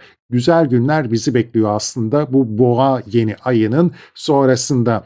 Diğer taraftan Venüs de Yengeç Burcu'na geçeceğinden, yani 12. evinize geçeceğinden dolayı da kariyerinizle ilgili konularda da pozitif destekler alabilirsiniz. Beklemediğiniz yerlerden güzel destekler görebilirsiniz. İç dünyanızda kendinizi aslında çok daha huzurlu ve konforlu da hissedebilirsiniz. Belki biraz stresten uzak, yorgunluktan uzak ve aslında hiç beklemediğiniz yerlerden kendinizi çok daha şanslı hissettirecek etkiler aldığınızı da gözlemleyebileceğiniz bir süreç söz konusu olabilir. Demek ki bizler kariyer alanında bir güzel destek görüyoruz. Bu yeni ayla birlikte kendimizi geliştirme fırsatları da yeni ayın sonrasında daha aktif olacak. Uranüs ve Merkür kavuşumu evliliğimizin, ilişkimizin geleceğiyle ilgili güzel bir etki sağlayabilir bizlere. Özellikle yine Plüton'u da önümüzdeki günlerde destekleyeceğinden dolayı da evliliğimizle ilgili pozitif yönde nasıl bir değişim, dönüşüm gerçekleştirebiliriz, sorunları nasıl aşabiliriz, daha net göreceğimiz güzel etkiler alacağız. Özellikle yine 4. evimizi de temsil ettiğinden dolayı Plüton, aile hayatımızda da daha iyileştirici etkiler aldığımız bir dönem olacağını söyleyebilirim. Sevgili yükselen aslan burçları, maddi konularda da yine güzel etkiler bizi bekliyor olabilir önümüzdeki süreçte. Mutlu, huzurlu, sağlıklı bir hafta geçirmeniz dileğiyle. Sevgili yükselen Başaklar ve Başak Burçları 16 Mayıs'ta Türkiye Ankara saatiyle gece 23'te Boğa Burcu'nun 25. derecesinde Algol sabit yıldızıyla ve Merkürle kavuşumda Boğa Burcu'nun 25. derecesinde bir süper yeni ay deneyimliyoruz. Bu süper yeni ayın etkileri çok destekleyici olacak ve etkisini daha güçlü hissedeceğiz ama hangi alanlarımızda? Detaylarına geçmeden önce kanalıma abone değilseniz abone olarak beni desteklerseniz sevinirim. Soru, yorum ve önerileriniz geç de olsa yanıtlanıyor. Geç kaldığım için bazen özür dilerim ama her an her mesaja yanıt vermek zor oluyor bazen benim için de yoğunluğumdan dolayı. Hype seçeneğini kullanarak videonun daha geniş kitlelere ulaşmasına yardımcı olabilirsiniz. Videolarımı beğeniyorsanız beğen tuşuna basarak hem beğeninizi hem de desteğinizi gösterebilirsiniz. Şimdiden herkese teşekkürlerimle. Boğa burcu demek bizim 9. alanımız demek, yani genişleme alanımız demek. Sevgili yükselen Başak burçları ve kendi enerjimizde olan bir alan bizi de daha olumlu yönde destekliyor. Demek ki bizler kişisel alanımızda gelişime odaklanmak istiyorsak, bu süreçte yeni başlangıçlar yapmak istiyorsak başarılı bir şekilde bunu gerçekleştirme potansiyelimiz var. Meslekte yükselme, mesleki alanımızda uzmanlaşma, yine kendimizi geliştirme açısından yapacağımız her türlü girişimden güzel sonuçlar alabileceğimiz bir yeni ay süreci. O yüzden yeni başlangıçlar yapmamız bizim için oldukça pozitif sonuçlar doğuracaktır. Terfi, tayin, bu yöndeki girişimlerimiz için de güzel destek verecektir. Ancak burada dikkat etmemiz gereken bir detay var ki Merkür yanık bir pozisyonda. Yine aslında peregrine bir konumda çok güçlü bir şekilde enerjisini gösteremeyebilir. O yüzden de bizim burada bu yeni ay enerjisini daha doğru kullanmamız şu şekilde mümkün olabilir. Bizler biraz daha bunu içe yönelik değerlendirebiliriz. Yani belirttiğim konu başlıklarındaki buna yurt dışı bağlantılı konular da eklenebilir. Sosyal medya girişimleriyle ilgili konular da eklenebilir. Üniversiteyle ilgili, yüksek eğitimle ilgili konular da eklenebilir. Tüm bu konular çerçevesinde bizler bir proje üzerinde çalışabiliriz. Bu yeni ay ile birlikte o başlangıcı yapabiliriz zihinsel süreçte ama aksiyon alacaksak 20 Mayıs sonrasını değerlendirmek bizim için daha doğru olacaktır. Çünkü Güneş'in o enerjisinden kurtulan bir Merkür söz konusu olacak. Sonrasında zaten yine İkizler Burcu'nda da kendini çok iyi hissettiği bir alanda, kariyer alanınızda oldukça güzel bir etki yaratacak. Bundan dolayı da önce bir projelendirin zihninizde bu süreci, sonrasında 20 Mayıs'ta da aksiyon alın gerçekleştirmek için. Zaten Algol sabit yıldızı da burada bizi başarı noktasında, yaratıcılık noktasında inanılmaz bir şekilde destekliyor. Dikkat etmeniz gereken bir diğer detay da Algol'ün o gölge yanı, yani ihtiraslarınıza, kıskanmaya, intikam duygusuna yenilmeden aslında bazı projelerimizi gerçekleştirmek ve aksiyon almak bize çok daha fayda sağlayacaktır. İntikam almak için bu enerjiyi kullanırsak bize de veya başka bir kimseye de hiçbir faydası olmayacak. Bunu da bilmenizde fayda var. Demek ki kendimizi geliştirmeye odaklanıyoruz, meslekte yükselmeye odaklanıyoruz, yurt dışıyla bağlantılı projelerimize odaklanıyoruz ve kendimizi başarıya odaklıyoruz bu süreçte. Haritamız oldukça net ve etkileri de aslında az diyebiliriz. Özellikle burada dikkat etmemiz gereken bir diğer detaysa Mars ve Kiron'un kavuşumu 8. evinizde sevgili yükselen Başak Burçları. 29. dereceye çok yakın bir noktadalar. Kritik bir aksiyon alma ihtimalimiz söz konusu. Özellikle ortak güvenceler, ortak düşünce yapılarımız, değerlerimiz konusu, alacak verecek nafaka, krizler, kayıplar, pasif gelirler, sosyal yardımlar gibi konularda da bizler kritik bir karar alabiliriz. Eğer geçmişte de bu konularda bizi kıran, üzen gelişmeler olmuşsa özellikle ya da hayatımızda kronikleşmiş bazı problemler söz konusuysa bunları aşmak adına aksiyon alabiliriz. Şimdi bu bir kavuşum enerjisi, iki yönlü de çalışabilir ama Venüs de bu kavuşuma destek sağlıyor. Venüs baktığımız zaman sizin 10. evinizde. O yüzden de belki de hayatınızdaki yönetici figürlerden de sizler güzel destekler alabilirsiniz. Bazı problemleri aşabilmek adına bunu mutlaka kullanın. Destek alacağınız ve dediğim gibi o hayatınızda iz bırakmış, sizi üzen, yaralayan konuları aşmak için olumlu yönde değerlendirebileceğiniz bir etki. Haritamız dediğim gibi sade, o yüzden biraz da önümüzdeki günlere bakmakta fayda var. Merkür İkizler Burcu'na geçtiğinde Uranüs'te kavuşumda olacak. Yani kariyer alanınızda belki de uyanış sağlayacak, toplumsal statünüzle ilgili konularda da bir uyanış sağlayacak, önemli bir etki yaratacaktır. Bir şeyleri birdenbire fark edebileceksiniz. Belki özgürleşebilmek adına nasıl adım atabileceğinizi çok daha net görebileceğiniz bir süreç olabilir. Uranüs yine baktığımız zaman zaten sizin çalışma alanınızı da temsil ettiğinden dolayı ve Merkür'le de zaten 10. evinizde kavuşacağından dolayı çalışma hayatınızda sürpriz gelişmelere, sürpriz uyanışlara açık olmanız gereken bir süreçtesiniz. Bu yeni ayla birlikte sevgili yükselen Başak burçları ve olumlu bir etkisi olacağını söyleyebilirim öncelikle. Çünkü Merkür bir diğer taraftan da Plüton'la bir üçgen açı gerçekleştirmeye doğru ilerliyor. Demek ki gerçekten de bizler değişim, dönüşüm içeren ama hayatımıza olumlu katkı yapacak, kariyer alanında özellikle çalışma hayatımızla ilgili, gündelik sorumluluklarımızla ilgili olumlu etki yaratacak güzel bir sürece ilerliyoruz. Venüs de yine 11. evimize ilerliyor. İki iyicil gezegen 11. evimizde kariyer kazançlarımız, geleceğimiz, sosyal çevre ilişkilerimizde iki iyicil gezegenin etkisiyle çok daha iyileştirici, pozitif destekler görebileceğiz gibi güzel etkilerle bizi kucaklayan bir yeni ay haritası karşımızda. Bir diğer taraftan maddi halinize bakacak olursak Venüs'ün iyi bir pozisyonda olması kazançlarınız açısından destekleyici olacaktır. Çalışma hayatınızla ilgili zaten ne olacağına yönelik bir değinme yaptık. Merkür'ün Neptün ve Satürn'ü de önümüzdeki günlerde 60'lık açıyla görecek olması da aşk hayatınızla ilgili problemleri de çözeceğiniz ve aslında o alanı da güçlendirebileceğiniz güzel etkiler getirecektir. Yeni girişimler yapmak adına da sizi destekleyecektir. Önünüzdeki engelleri aşabileceğiniz bir etki yaratacaktır. Mutlu, huzurlu, sağlıklı bir hafta geçirmeniz dileğiyle. Sevgili yükselen teraziler ve terazi burçları 16 Mayıs'ta Boğa burcunun 25. derecesinde Algol ve Merkür'le kavuşumda Türkiye Ankara saatiyle gece saat 23'te gerçekleşecek bir süper yeni ay söz konusu. Bakalım bu yeni ayın sizin burcunuza yansımaları nasıl olacak? Detaylara geçmeden önce kanalıma abone değilseniz abone olarak beni desteklerseniz sevinirim. Soru, yorum ve önerilerinizi yanıtlıyorum. Bazen geç cevap verebiliyorum. Kusura bakmayın ama mutlaka yanıtlamaya çalışıyorum. Hype seçeneğini kullanarak yine videonun daha geniş kitlelere ulaşmasına yardımcı olabilirsiniz. Videoyu gerçekten beğeniyorsanız beğen tuşuna basarak hem beğeninizi hem de desteğinizi yine ifade edebilirsiniz. Herkese şimdiden teşekkürlerimle. Gelelim Boğa burcunun sizin için ifade ettiklerine.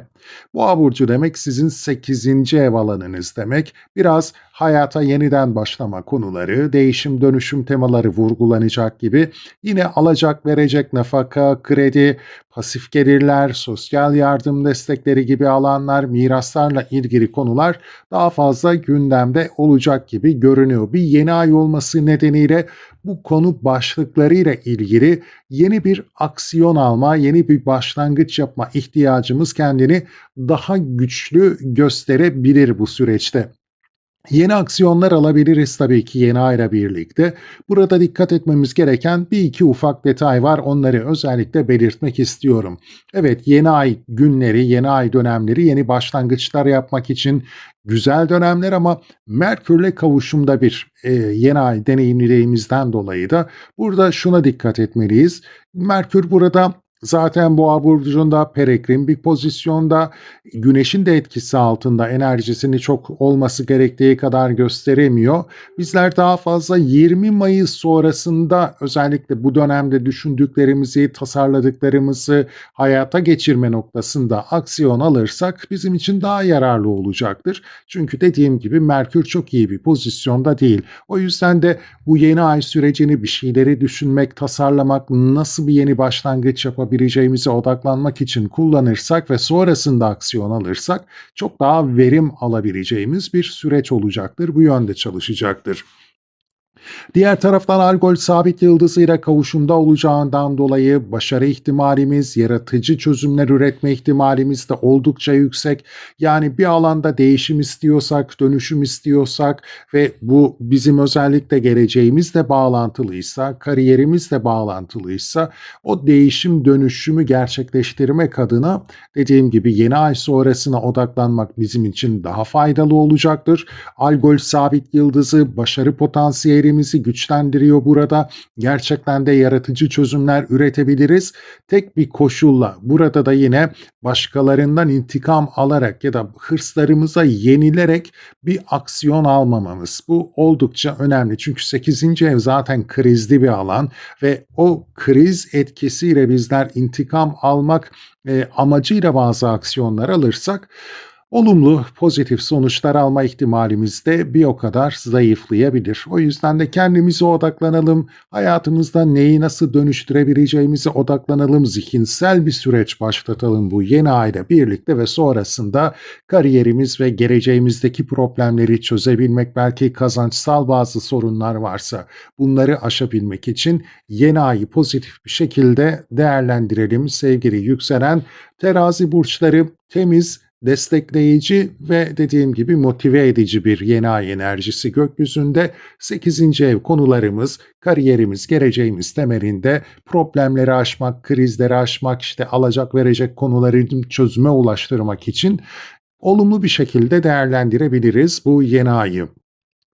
Yeni ay haritasının dikkat çeken bir diğer noktası Mars ve Kiron kavuşumu. Mars ve Kiron kavuşumu 7. evimizin çıkışına artık gelmiş durumda.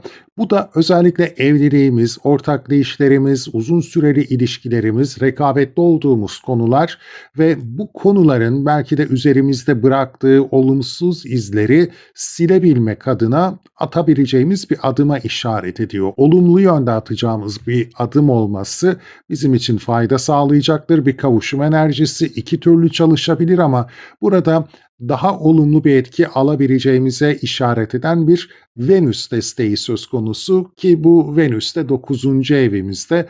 Olaylara biraz daha geniş açıdan bakabildiğimiz müddetçe, büyük resmi görebildiğimiz müddetçe belki de eşimizin akrabalarından ya da hiç ummadığımız yabancılardan belki alabileceğimiz destekle de problemleri çözebiliriz. Özellikle üzerimizde iz bırakmış o olayları artık geçmişte bırakarak önümüzü görmeye, hayata yeni bir vizyonla başlamaya da odaklanabiliriz. 7. ev konuları temelinde de demek ki İlişkimizde bir sorun varsa bizi yaralayan, üzen bunu çözmek adına aksiyon alacağız. Evliliğimizde aynı şekilde rekabetli olduğumuz ve rakiplerimizin belki de bizi ezerek üzerimizde hezimet yarattığı ve üzerimizde iz bırakmış o geçmişi silerek yolumuza devam etme, kendimizi gelişmeye ve iyileşmeye adayacağımız pozitif bir süreçte bu yeni ayda yine aktif olabilir bizler açısından. Yeni ay haritası çok net ve çok yalın. O yüzden biraz da yeni ayın sonrasında bizi neler bekleyebilir? Buna odaklanmak istiyorum. Özellikle Merkür yönlendirici olacak gibi. Merkür dediğim gibi 20 Mayıs sonrasında yeni ayda düşüncelerimizi ortaya koymak için güzel bir etki yaratacak. İkizler Burcu'na geçecek. Burada kendini çok iyi hissedecek. Devamında Uranüs'te zaten hemen kavuşumda olacak. Yani kendimizi nasıl geliştirebileceğimiz, hayata bakış açımız, yaşam vizyonumuz ilgili konularda bir uyanış sağlayacaktır. Meslekte nasıl yükselebileceğimiz, belki nasıl uzmanlaşabileceğimiz, daha geniş kitlelerce nasıl bilinir olabileceğimizle ilgili bir uyanışı beraberinde getirecektir. Uranüs özellikle zaten yeteneklerinize dayalı konularda size destek verecektir. Merkür'ün daha da ilerlemesiyle Plüton'a da olumlu açı gerçekleştirecek olması tam da bu konularda artık hayatınızda bir değişim, bir dönüşümü harekete geçirmek adına sizi destekleyecek, olumlu yönde destekleyecek. Diğer taraftansa yine 7. evinizdeki Satürn ve Neptün'le de güzel 60'lık açılar gerçekleştireceğinden dolayı da evliliğinizle ilgili, rekabetli olduğunuz konularla ilgili, yine ortaklı işlerinizle ilgili de çok pozitif destekler sağlayacak. İdeallerinizi gerçekleştirmek için, bazı şeyleri yapılandırmak için, sağlam temellere oturtmak için de güzel bir enerji sağlayacak. Demek ki bizler bu yeni ayla birlikte birincisi problemleri çözüyoruz. Kendimizi değiştirmek, dönüştürmek adına olumlu adımlar atıyoruz. Kiron'un o enerjisiyle yine üzerimizde bizi yaralayan o küllerden arındırıyoruz ruhumuzu ve sonrasında da gelişime yönelik güzel destekleyici etkiler alıyoruz. Merkür sayesinde de ve Venüs'e de baktığımızda 10. evinize, yani kariyer alanınıza ilerlemiş olacak bu yeni ayın sonrasında. Kariyer alanımızda 2 iyicil gezegen bulunacak. Bu da demek oluyor ki işle ilgili konularda, bir diğer taraftan da toplumsal statümüzle ilgili konularda, ki Venüs zaten sizi de temsil eden bir gezegen, kariyer odaklı olacaksınız. Toplumsal statünüzle ilgili gelişmeler pozitif yönde hayatınıza yansımaya daha da güçlü bir şekilde devam edecek. Çünkü Venüs de burada kendini oldukça mutlu hissedecek Yengeç burcunda. Maddi konularda yeni girişimler yapmak isteyebiliriz. Bu süreçte gökyüzü bizi destekleyecektir. Bir diğer taraftan ortak gelir gider konuları, alacak verecek konuları daha fazla gündemimizde olabilir. Yine destekleyici bir şekilde gündemimizde olacak. Kariyer konuları açısından şanslıyız ve yine aşk hayatımızda da artık bir şeylerin olumlu yönde değiştiğini gözlemleyebileceğimiz bir yeni ay haritası söz konusu. Mutlu, huzurlu, sağlıklı bir hafta geçirmeniz dileğiyle. Sevgili yükselen akrepler ve akrep burçları, Boğa burcunun 25. derecesinde 16 Mayıs'ta Türkiye Ankara saatiyle gece 23'te Algol sabit yıldızıyla ve Merkürle kavuşumda bir süper yeni ay deneyimliyoruz. Bu sizin tam da karşı alanınıza işaret ediyor. Detaylara geçmeden önce kanalıma abone değilseniz abone olarak beni desteklerseniz sevinirim. Soru, yorum ve önerileriniz benim için değerli ve elimden geldiğince geç de olsa da sizlere her zaman yanıt vermeye çalışıyorum. Bırakabilirsiniz yorumlar kısmına. Hype seçeneğini kullanarak videonun daha geniş kitlelere ulaşmasına yardımcı olabilirsiniz. Videolarımı beğeniyorsanız da beğen tuşuna basarak hem beğeninizi hem de yine desteğinizi ifade edebilirsiniz. Herkese şimdiden teşekkürlerimle. Gelelim haritanıza. 7. evimizde bir yeni ay söz konusu. Sevgili yükselen akrep burçları, bu da ne olacak? İlişkilerimizle ilgili konulara odaklanacağımıza işaret edecek. Evliliğimize odaklanacağız. Rekabetli olduğumuz konulara odaklanacağız, işbirliği yaptığımız konulara odaklanacağız, ortak işlerimize odaklanacağız diyebiliriz. Bu alanda tabii ki bir yeni aksiyon alma ihtiyacı kendini gösterebilir. Yeni bir aksiyon aldığımız zaman da zaten yeni aylarda güzel bir dönemin başlangıcı olarak değerlendirilebilir. Burada dikkat etmemiz gereken şu detay var. Çünkü Merkür'le de kavuşumda.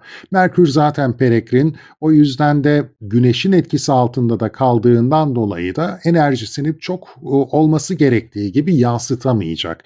Yani biz yeni ayda aksiyon aldığımız zaman o hedeflediğimiz noktaya ulaşmakta biraz zorlanabiliriz. Yani o hayali, o projeyi gerçekleştirmekte biraz geri kalabiliriz. Bundan dolayı da daha içsel olarak değerlendirirsek bu yeni ay sürecini ve sonrasında, hatta 20 Mayıs sonrasında aksiyon alırsak gerçekleştirmek adına bizim için daha faydalı sonuçlar doğuracaktır. Özellikle burada Algol sabit yıldızı da başarı potansiyelimize güçlü bir enerji sağlıyor, yaratıcılık veriyor. Yani biz o yaratıcı süreci biraz daha fazla zihinsel olarak değerlendirelim. Yeni başlangıç noktasını zihnimizde yapalım, projelendirelim önümüzdeki süreçte ne yapacağımızı ve dediğim gibi 20 Mayıs sonrasında aksiyon alırsak da zaten gerçekleştirmek adına bizim için çok olumlu sonuçlar getirebilecek gibi görünüyor. Çünkü Merkür'ün orada yanık olması biraz bizi olumsuz yönde etkileyebilir.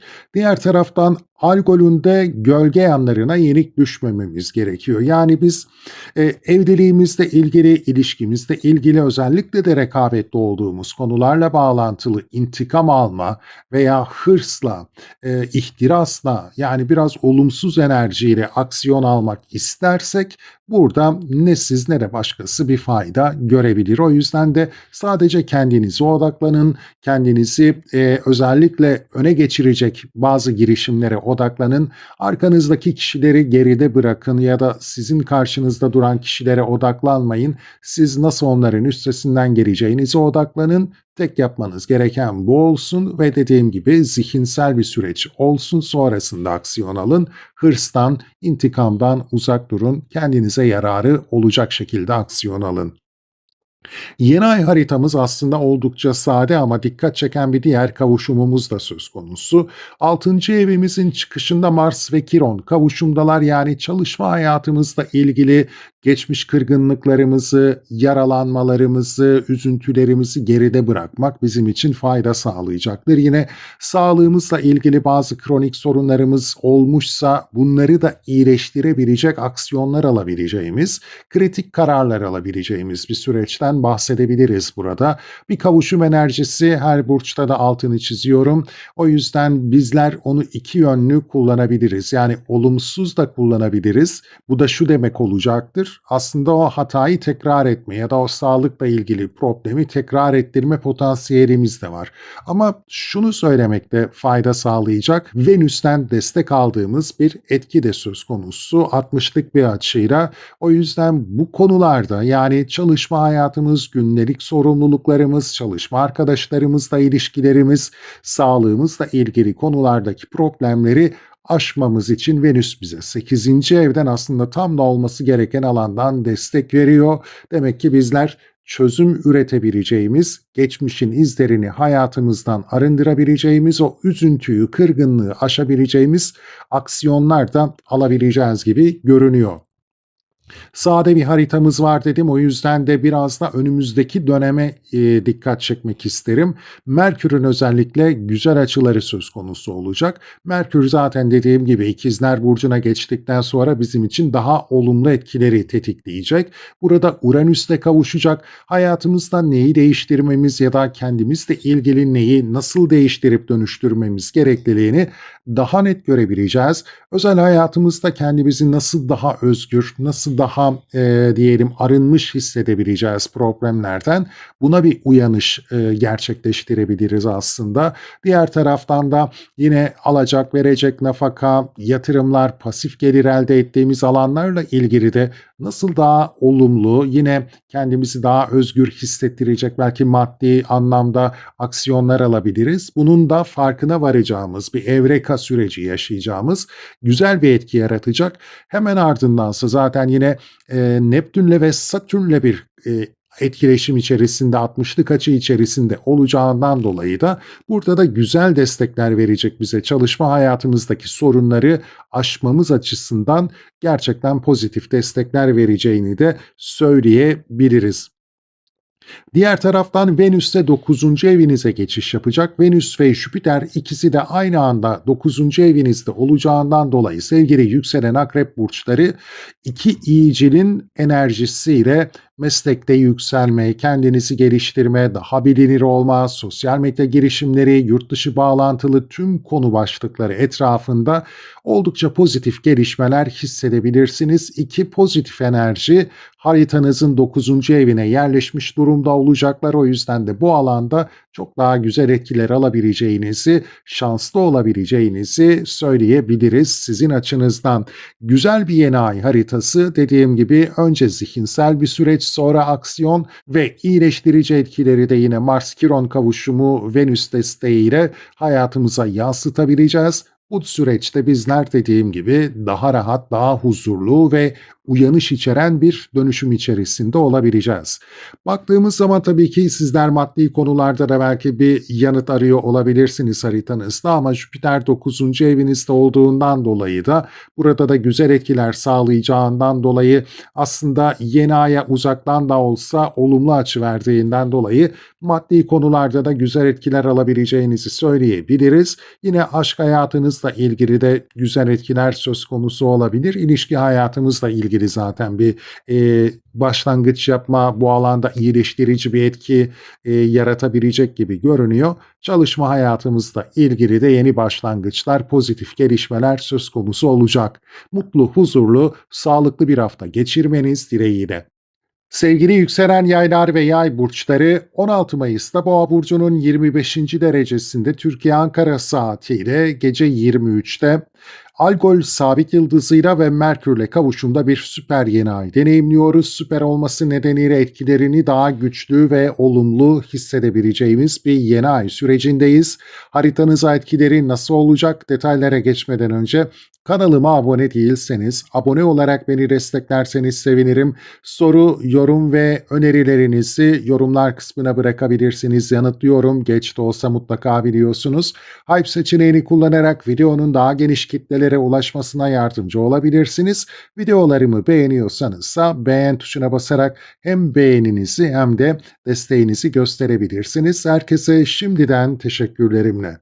Sevgili yükselen yaylar, sizin haritanıza baktığımız zaman 6. evimize odaklanıyoruz. Yani gündelik sorumluluklarımız, çalışma hayatımız, çalışma arkadaşlarımızla ilişkilerimiz, bürokratik işlemler gündemimizde ise bu alanla ilgili, sağlığımızla ilgili yine aldığımız, verdiğimiz hizmetler temelinde de düşünebiliriz. Bu konularla ilgili yeni başlangıçlar yapacağımız bir yeni ay süreci olacak bizim açımızdan.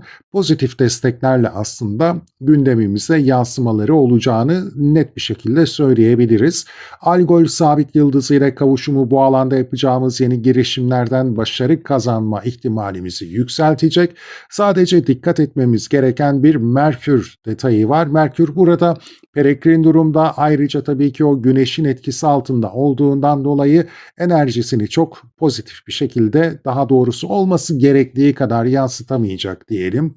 Burada ona dikkat etmemiz gerekecek. Yani bu yeni ayla birlikte bizler zihinsel bir süreç başlatabiliriz, bir projelendirme yapabiliriz zihnimizde ve sonrasında 20 Mayıs sonrasında özellikle artık aksiyon alabiliriz gerçekleştirmek için. Hem ay daha görünür olur hem de Merkür de İkizler Burcu'na geçmiş olur, Güneş'in etkisinden kurtulur ve projelerimizi gerçekleştirmek adına daha iyicil bir sürece ilerlemiş oluruz. O yüzden de yeni ay sürecinde bizler projelendiriyoruz zihnimizde bazı şeyleri ve sonrasında da aksiyon alıyoruz gerçekleştirebilmek adına. Diğer taraftan sade bir harita var gökyüzünde önümüzde. Bu yeni aya Jüpiter uzaktan da olsa biraz destek sağlıyor. O yüzden de problemleri çözme, özellikle maddi konularda bazı sorunlarımız varsa bunları aşabilme noktasında da güzel destekler sağlayacaktır. Özellikle ortak gelir giderler, alacak verecek konuları varsa, işimizle bağlantılı veya bürokratik işlemlerimiz varsa yine maddi konular temelinde de bunları da çözebileceğimiz etkilerden bahsedilebilir. Ve geri dönecek olursak 5. evimize, burada da Kiron ve Mars kavuşumu söz konusu. Bu kavuşum da kritik bir karar alma ihtimalimize işaret edebilir. Yeni bir girişim yapmak istiyorsak çocuklarımızla ilgili, aşk hayatımızla ilgili veya konfor alanımızla ilgili herhangi bir girişim yapmak istiyorsak kritik bir karar vereceğimize işaret ediyor. Geçmişte yaptığımız girişimlerden canımız yanmışsa, belki bizi üzmüş, kırmış ve hatta tekrar etmişse bunlar sonrasında hayatımızda, bu konuları iyileştirebilmek adına güzel bir aksiyon fırsatı var önümüzde. O yüzden de bizler olumsuz yönde, yani o hatayı tekrar etmek yönünde değil, tam aksine iyileştirmek yönünde aksiyon alabiliriz bu yeni ayda. Peki neden diyecekseniz, çünkü Venüs de bize destek veriyor. Yani hayatınıza dahil ettiğiniz partneriniz, ortağınız, evli olduğunuz kişi size bu noktada da destek verecek. Belki yönlendirici olacak. Mutlaka aşabileceksiniz bu problemleri, kendinizi iyileştirmeye de odaklanabileceksiniz. Yani geçmişte de yeni girişimler yaptıysanız, bazı olumsuz sonuçlar almışsanız, sizi aslında bunları aşabilmek adına motive edecek kişiler etrafınızda olacak. Yine çocuklarınız ve aşk hayatınızla ilgili de güzel destekler olabilir. Hatta flört hayatınızda daha ciddi adımlar atabilmeniz için de güzel gelişmeler söz konusu olabilir. İlerlediğimiz zaman yeni ayın sonrasına hatta ilerlediğimiz zaman bence daha faydalı etkiler de gözlemleyebileceğiz. Merkür İkizler Burcu'na ilerlediğinde Neptün ve Satürn'le destekleyici açılar içerisinde olacak ki bu da yine aşk hayatımızı yapılandırmak, evliliğimizi yapılandırmak, evliliğimizle ilgili ideal bazı girişimlerde bulunmak için bizi destekleyecek, ortaklı işlerimiz adına girişim yapmak için bizi destekleyecek, güzel açılımlar gündemimize gelecek diyebiliriz bu alanda ve özellikle Merkür'ün Uranüs'le kavuşacak olması işte ortaklı işler, rekabetli olduğumuz konular, evlilik, ilişki, boşanma konularında da bir evreka etkisi yaratacak, bir uyanış gündeme gelecek. Bir şeyleri birdenbire fark edeceğiz. Kendimizi nasıl özgürleştirebileceğimizi, nasıl arındırabileceğimizi çok daha net gözlemleyebileceğiz bu süreçte. Sonrasında işte yine Neptün ve Satürn'le yapacağı destekleyici açılarda bu alanlarda yapacağı adımlar, projeler, girişimler, stratejiler belirlememiz için bize destek verecek. Venüs'ün Yengeç burcuna geçmesi ise yine krizleri aşmamız, problemleri aşmamız, alacak verecek nafaka kredi gibi konuları çözüme ulaştırmamız noktasında destekleyecek. Çünkü Jüpiter ve Venüs ikisi de 8. evinizde bulunacaklar. İkisi de bu alanda kendini daha rahat ve daha verimli hisseden gezegenler. O yüzden bizler bazı şeyleri de olumlu yönde hayatımızda değiştirme, dönüştürme şansına sahip olacağız ve özellikle de maddi konularda bazı iyileşmeler de söz konusu olabilecek gibi görünüyor. Temel olarak harita bize bunları vaat ediyor. Özellikle yine bu Merkür ve Satürn etkileşimleri önümüzdeki günlerde maddi kazanç hanenize de olumlu etkiler getirebilir. Özel hayatımızla ilgili problemleri çözme şansımız daha da yüksek olabilir yine bu süreçte. Çalışma hayatımızla ilgili zaten yeni girişimler yapma aşamasındayız ve olumlu etkilerle de başarı potansiyeli olan girişimlerle de olumlu etkiler almaya daha açık olduğumuz bir süreçteyiz. Mutlu, huzurlu, sağlıklı bir hafta geçirmeniz dileğiyle. Sevgili yükselen Oğlaklar ve Oğlak burçları, Boğa burcunun 25. derecesinde 16 Mayıs'ta Türkiye Ankara saatiyle gece 23'te Algol sabit yıldızıyla ve Merkürle kavuşumda bir süper yeni ay deneyimliyoruz. Bu süper yeni ayın hayatınıza etkileri de süper olsun dileğiyle detaylara geçmeden önce kanalıma abone değilseniz abone olarak beni desteklerseniz sevinirim. Yorum, soru ve önerilerinizi mutlaka yanıtlıyorum. Bazen geç kalabilirim ama mutlaka cevap vermeye çalışıyorum. Bırakabilirsiniz yorumlar kısmına. Hype seçeneğini kullanarak yine videonun daha geniş kitlelere ulaşmasına yardımcı olabilirsiniz. Ve videoyu gerçekten beğeniyorsanız hem beğeninizi hem de desteğinizi göstermek adına beğen tuşuna da basabilirsiniz. Bana kalpler yollayabilirsiniz. Herkese şimdiden teşekkürlerimle. Gelelim şimdi haritanıza. Boğa burcu demek sizin 5. eviniz demek. Sevgili yükselen Oğlak burçları, o yüzden de flört hayatınız, aşk hayatınız, çocuklarınızla ilgili konular, riskli girişimler, kendinizi ortaya koymaya, yeteneklerinizle var etmeye çalıştığınız alanlar, konfor alanınız temelinde bizler yeni başlangıçlara açık olduğumuz bir sürece giriş yapıyoruz. Yeni ve pozitif destekler aldığımız bir yeni ay sürecindeyiz. Temel olarak özellikle Algol sabit yıldızı dünya astrolojisinde evet çok olumlu etkileri gündeme getirmeyecek ama kişisel alanımızda bize hem yaratıcılık verecek hem de başarı potansiyelimizi yükseltecek diyebilirim gayet net olarak ve 5. evimiz zaten bizim yaratıcılıkla da alakalıdır. Burada belki de yeteneklerimiz, yaratıcı yeteneklerimizi çok daha verimli kullanarak bir şeyleri ortaya çıkarabileceğimiz, kendimizi ispat etmeye daha fazla odaklanabileceğimiz ve önümüzdeki günlerde de pozitif sonuçlar alabileceğimiz bir yeni ay süreci olabilir. Yeni aylar, yeni başlangıçlar zamanıdır. İşte tüm bu çerçevede değerlendirebileceğiniz etkilere açıksınız sevgili yükselen Oğlaklar. Burada dikkat etmemiz gereken bir tek küçük detay var. Merkür burada hem peregrin durumda hem de yanık pozisyonda, Güneş'e çok yakın olduğundan dolayı yani yeni ayla birlikte hemen bir şeyleri gerçekleştirmeye başlayamayabiliriz ya da başlarsak çok da istediğimiz gibi ilerleyemeyebilir her şey. O yüzden 20 Mayıs sonrasına odaklanmak bizim için daha faydalı olacaktır. Hem ay daha görünür olacaktır, hem Merkür kendini daha iyi hissedecektir bu süreçte. O yüzden de bizler bu süreci biraz daha zihinsel, proje aşaması gibi değerlendirebiliriz ve sonrasında 20 Mayıs'ın devamında da aksiyon alabiliriz. Projelerimizi, düşündüklerimizi ve o planladığımız yeni başlangıcı yapabilmek adına.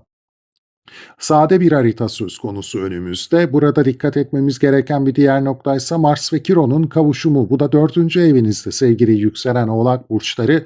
Aile, yuva, özel hayat, tadilat, barınma, taşınma bu gibi konularda, emlakla ilgili konularda kritik kararlar alabilirsiniz. Geçmişte yaptığınız bazı hatalar söz konusu olmuş olabilir. Aile içi konularda sizi yaralayan bazı hatıralarınız olabilir. Bunları aşabilmek adına da girişim yapabilirsiniz. Ancak burada bir kavuşum enerjisi söz konusu.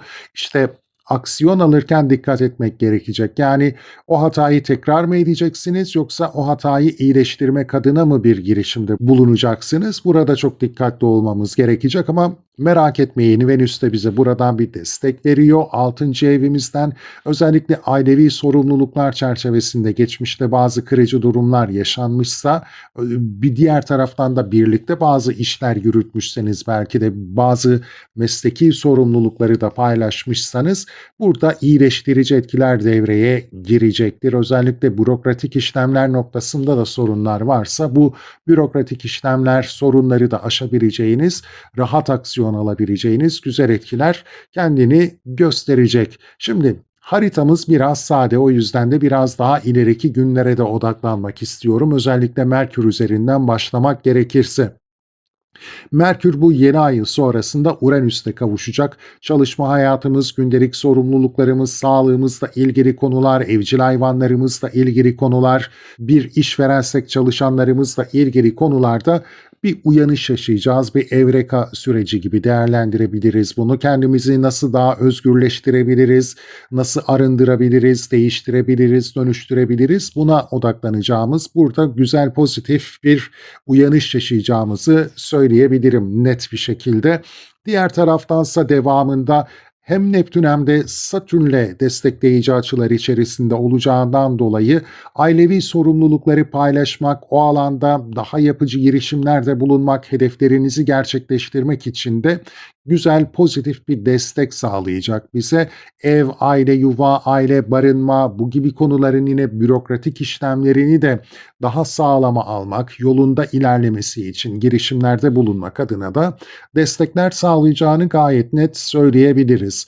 Diğer taraftan Venüs ise yine sizin 7. evinize geçeceğinden dolayı bu süreçte evlilik hayatınız, aile hayatınız, yine ortaklı işleriniz, ilişkileriniz, rekabetli olduğunuz konularda büyük iyileşmeler gözlemleyebilirsiniz. Çünkü iki iyicil gezegen aynı anda 7. evinizde kendini daha iyi hissederek ilerleyecekler. Bu da hem evlilik hayatınıza hem de belki de işte ortaklı iş alanınıza güzel etkiler sağlayacak diyebiliriz. Sevgili yükselen Oğlak burçları, oldukça güzel, pozitif bir yeni ay haritası var diyebilirim önümüzde.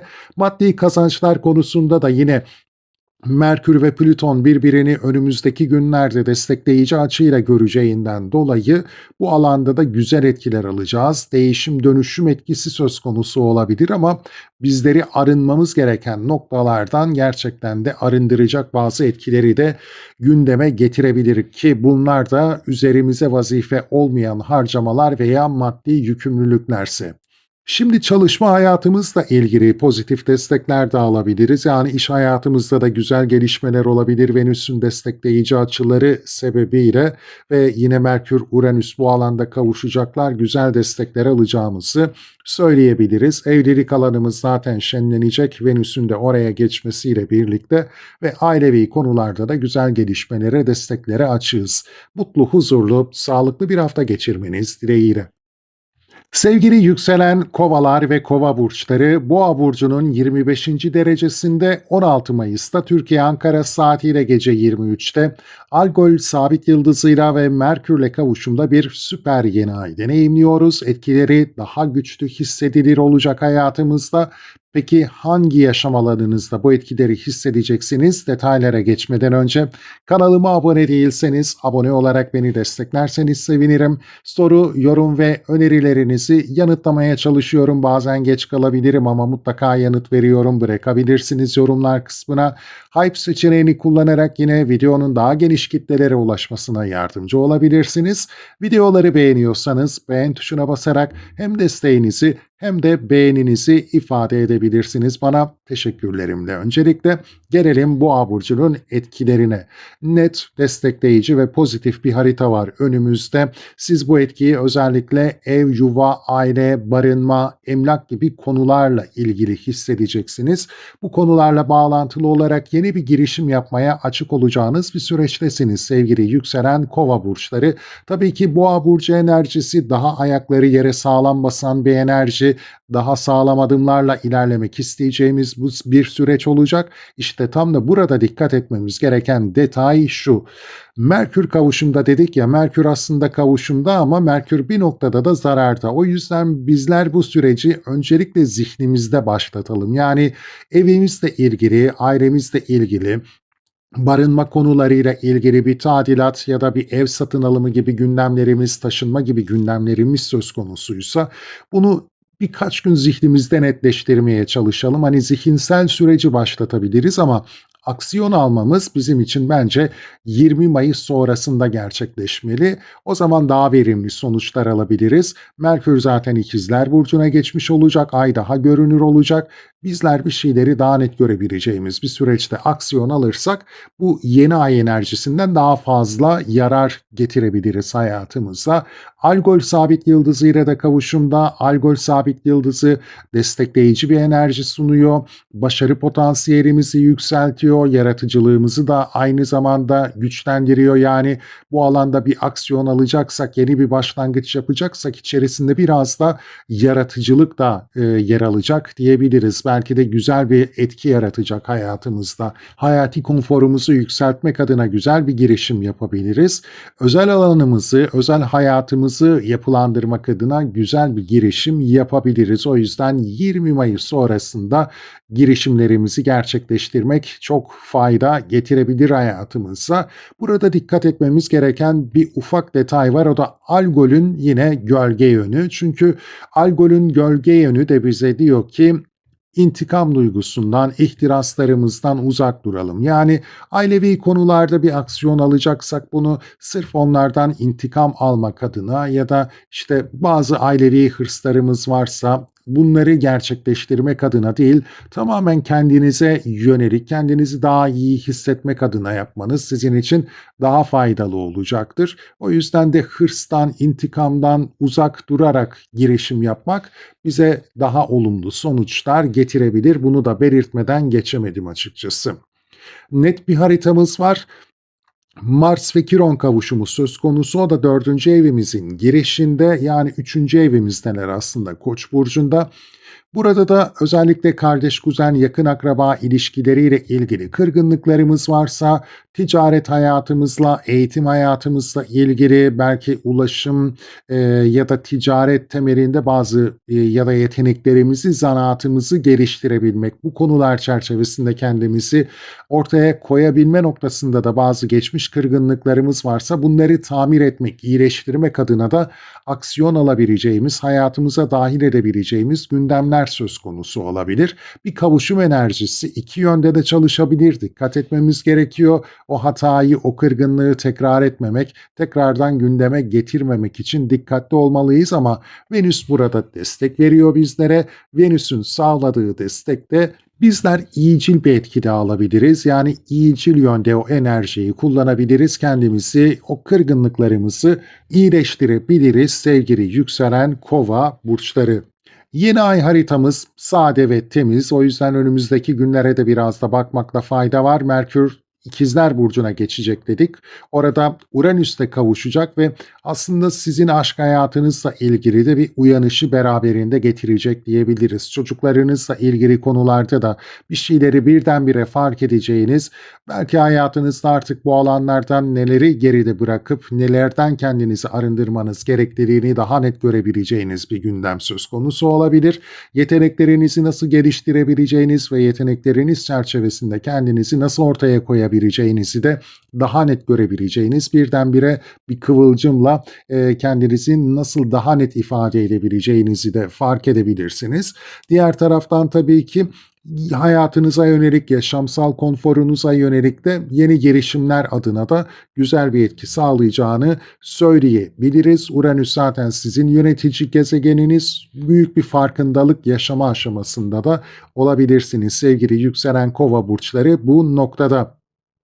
Merkür'ün ilerleyişi Neptün'e de etki edecek, Satürn'e de etki edecek. O yüzden bizler baktığımız zaman işte o kardeş kuzen, yakın akraba ilişkileri, ticari konular, iletişim, eğitim, zanaat, sanatsal gibi konularda da daha iyileştirici etkiler alacağız. Belki kendimizi nasıl ortaya koyabileceğimizi biraz daha net görmeye başlayacağız. Uranüs etkisiyle birlikte Neptün ve Satürn'le olan desteğiyle birlikte de yaratıcı konularda çok daha pozitif destekler alabileceğimizi de söyleyebiliriz açıkçası burada. Aşk hayatımızla ilgili de güzel gelişmeler söz konusu olabilir. Diğer taraftan Venüs'ün Yengeç Burcu'na geçecek olması burada güzel bir etki yaratacak. Çünkü iki tane iyicil gezegen aynı anda Yengeç Burcu'nda kendilerini daha iyi hissettikleri bir alanda bulunacaklar. Bu da iş hayatımıza, gündelik sorumluluklarımıza, çalışma arkadaşlarımızla ilişkilerimize, sağlığımıza çok iyi gelecek. Kendimizi daha iyi hissedeceğimiz bir süreç olacaktır. Bu alandaki gelişmeler bizi daha iyi hissettirecek gelişmeler olacak da diyebiliriz. Diğer taraftan Merkür'ün Plüton'la yapacağı destekleyici açıda yine kendimizi değiştirmek, dönüştürmek adına imajımızla ilgili nasıl değişiklikler yapabileceğimize yönelik de yine bize destekleyici açılar sunacak gibi görünüyor. Sevgili yükselen Kova burçları bu kariyerinizde de bağlantılı olabilir aynı zamanda. Mutlu, huzurlu, sağlıklı bir hafta geçirmeniz dileğiyle. Sevgili yükselen balıklar ve balık burçları 16 Mayıs'ta Boğa burcunun 25. derecesinde Türkiye Ankara saatiyle gece 11'de Algol sabit yıldızıyla ve Merkür kavuşumuyla bir süper yeni ay deneyimliyoruz. Bakalım etkilerini daha güçlü hissedeceğimiz bu yeni ay bizim hangi yaşamsal alanlarımızda etkisini gösterecek? Detaylarına geçmeden önce kanalıma abone değilseniz, abone olarak bana destek olursanız sevinirim. Videolarımı beğeniyorsanız beğen tuşuna basarak hem beğeninizi hem de desteğinizi gösterebilirsiniz. Hype seçeneğini kullanarak videonun daha geniş kitlelere ulaşmasına yardımcı olabilirsiniz. Yorum, soru ve önerilerinizi yanıtlıyorum biliyorsunuz. Bazen geç kalabilirim ama mutlaka yanıtlıyorum. Yorumlar kısmına da bırakabilirsiniz. Herkese şimdiden teşekkürlerimle. Boğa burcu demek sizin 3. eviniz demek. Sevgili yükselen balık burçları, o yüzden de bu yeni ayla birlikte yeni başlangıçlar yapacağımız alan eğitimimiz olabilir. Diğer taraftan ticari girişimlerimiz, iletişim temelli konular olabilir, zanaat, sanatsal gibi alanlarımız olabilir, yeteneklerimiz olabilir. Bu alanda bizler yeni girişimler yapabiliriz. Yine ailevi alanda da kardeş, kuzen, yakın akraba ilişkileriyle ilgili bazı şeyler varsa gündemimizde, bu alanda da yine aksiyon almak adına güzel bir etki yaratacaktır. Temel anlamıyla yeni aylar, yeni başlangıçlar zamanı olduğu için. Diğer taraftan dikkat etmemiz gereken ufak bir detayımız var. Merkür burada kavuşumda dedik. Merkür'ün kavuşumda olması özellikle ailevi konuları zaten gündeme getiriyor ama yanık bir pozisyonda olması nedeniyle Merkür'ün burada bir de peregrine olması durumuyla ilgili 20 Mayıs sonrasında bizler aslında bu yeni ayda adım atmayı düşündüğümüz şeyleri hayata geçirmeye başlarsak bizim için daha faydalı sonuçlar ortaya getirecektir. Çünkü hem ay daha görünür olacaktır hem Merkür zaten İkizler Burcu'na geçtiğinden dolayı da bu süreçte daha rahat hissedecek kendini ve projelerimizi gerçekleştirmek adına, o yeni başlangıçları hayata geçirmek adına daha doğru bir zaman dilimi olacak 20 Mayıs sonrası. Burada dikkat etmemiz gereken bir diğer detaysa Algol sabit yıldızının gölge yanı, ihtirastan, kıskançlıktan ve bir diğer taraftan da intikam duygusundan uzak durmamız gerekecektir. Yani ailevi ilişkilerde yeni bir başlangıç yapacaksak işte o hırstan, o intikam duygusundan kendimizi geri çekmemiz bizim için daha faydalı olacaktır. Bir adaletsizlik olmuşsa ve bunun için mücadele edecekseniz duygularınızı biraz daha kontrol altında tutmanız gerekecek. Bu gölge yanlarından dediğim gibi biraz geri planda durmamız bizim için daha faydalı olacaktır.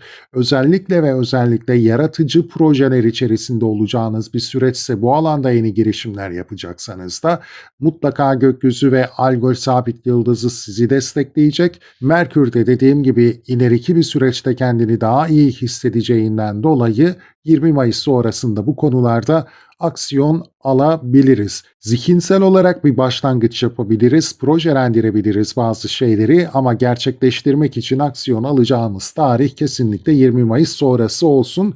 Gökyüzü de zaten daha destekleyici olacak önümüzdeki günlerde, bunları da birazdan detaylandırmaya çalışacağım. Merkür-Uranüs kavuşumuna doğru ilerleyecek ama oraya gelmeden önce de bir diğer taraftan Mars ve Kiron'un kavuşumuna dikkat çekiyor gökyüzü. Bu da sizin ikinci evinizin çıkışında kritik bir derecede. Yani maddi konularda kazançlarla ilgili, güvencelerle ilgili bizler geçmişte bizi üzen, kıran, hayatımızda olumsuz izler bırakan ve tekrar eden bazı gelişmeler yaşamışsak bunları iyileştirebilmek adına da aslında doğru yönde güzel, motivasyonu yüksek bir aksiyon almak isteyebiliriz. Sadece kavuşum etkisi olması sebebiyle bu hatayı tekrar etme potansiyelimiz de var ama korkmayın, Venüs burada bize destek sağlıyor ve 4. evinizden bir destek aldığınızdan dolayı da aile bireyleri sizi destekleyebilir bu konuda. Yani geçmişte yaşadığınız bir üzüntüyü, bir kırgınlığı, maddi bir zararı toparlamak adına ailenizden destek görebileceğiniz bir süreçte bu yeni ay haritasına yansıyor. Güzel pozitif destekler alacağımız bir harita karşımızda duruyor temel anlamıyla. Ve önümüzdeki günlere gelecek olursak Merkür İkizler Burcu'na geçecek ve orada Uranüs'le hemen kavuşacak. Aile, yuva, ev, barınma, hayatımızı belki de yeniden yapılandırma noktasında bir uyanış sağlayacak bizlere. Nasıl adım atmamız gerekliliğini, özel hayatımızda kendimizi nasıl daha özgür hissedebileceğimizi bu noktada bir uyanış şeklinde gözlemleyebiliriz. Bir şeyleri fark edeceğiz ve belki de hayatımıza yeni bir yön vermeye çalışacağız. Bir şeylerden arındıracak da bizi diyebiliriz aslında bu etki.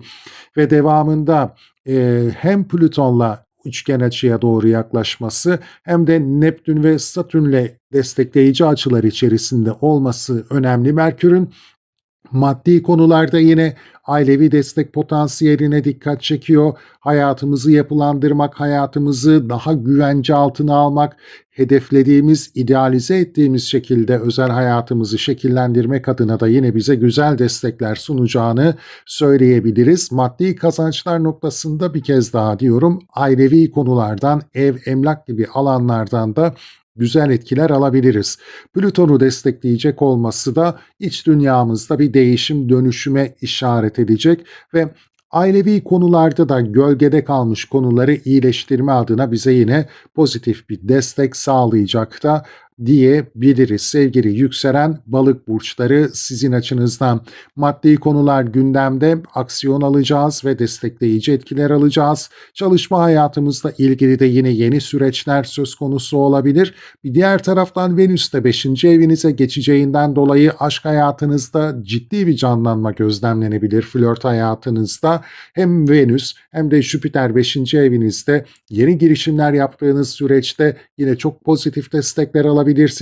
Yaşam konforunuzu artırmak adına güzel girişimlerde bulunabilirsiniz. Çocuklarınızla ilgili güzel gelişmeler söz konusu olabilir ama hayat alanında hangi alanda bizler yeni bir girişim yapmaya odaklanırsak kendimizi çok daha iyi hissedebiliriz. Çünkü iki gezegen de bu alanda kendini çok daha iyi ifade edebiliyor. Diğer taraftan Evlilik ve ilişkilerimizle ilgili zaten Merkür'ün bu yeni aya dahil olması sebebiyle de olumlu yönde gelişmeler söz konusu olacaktır. Çalışma hayatımızla ilgili de pozitif gelişmelere biraz daha açık olduğumuz bir süreç olabileceğini de söyleyebilirim. Mutlu, huzurlu, sağlıklı bir hafta geçirmeniz dileğiyle.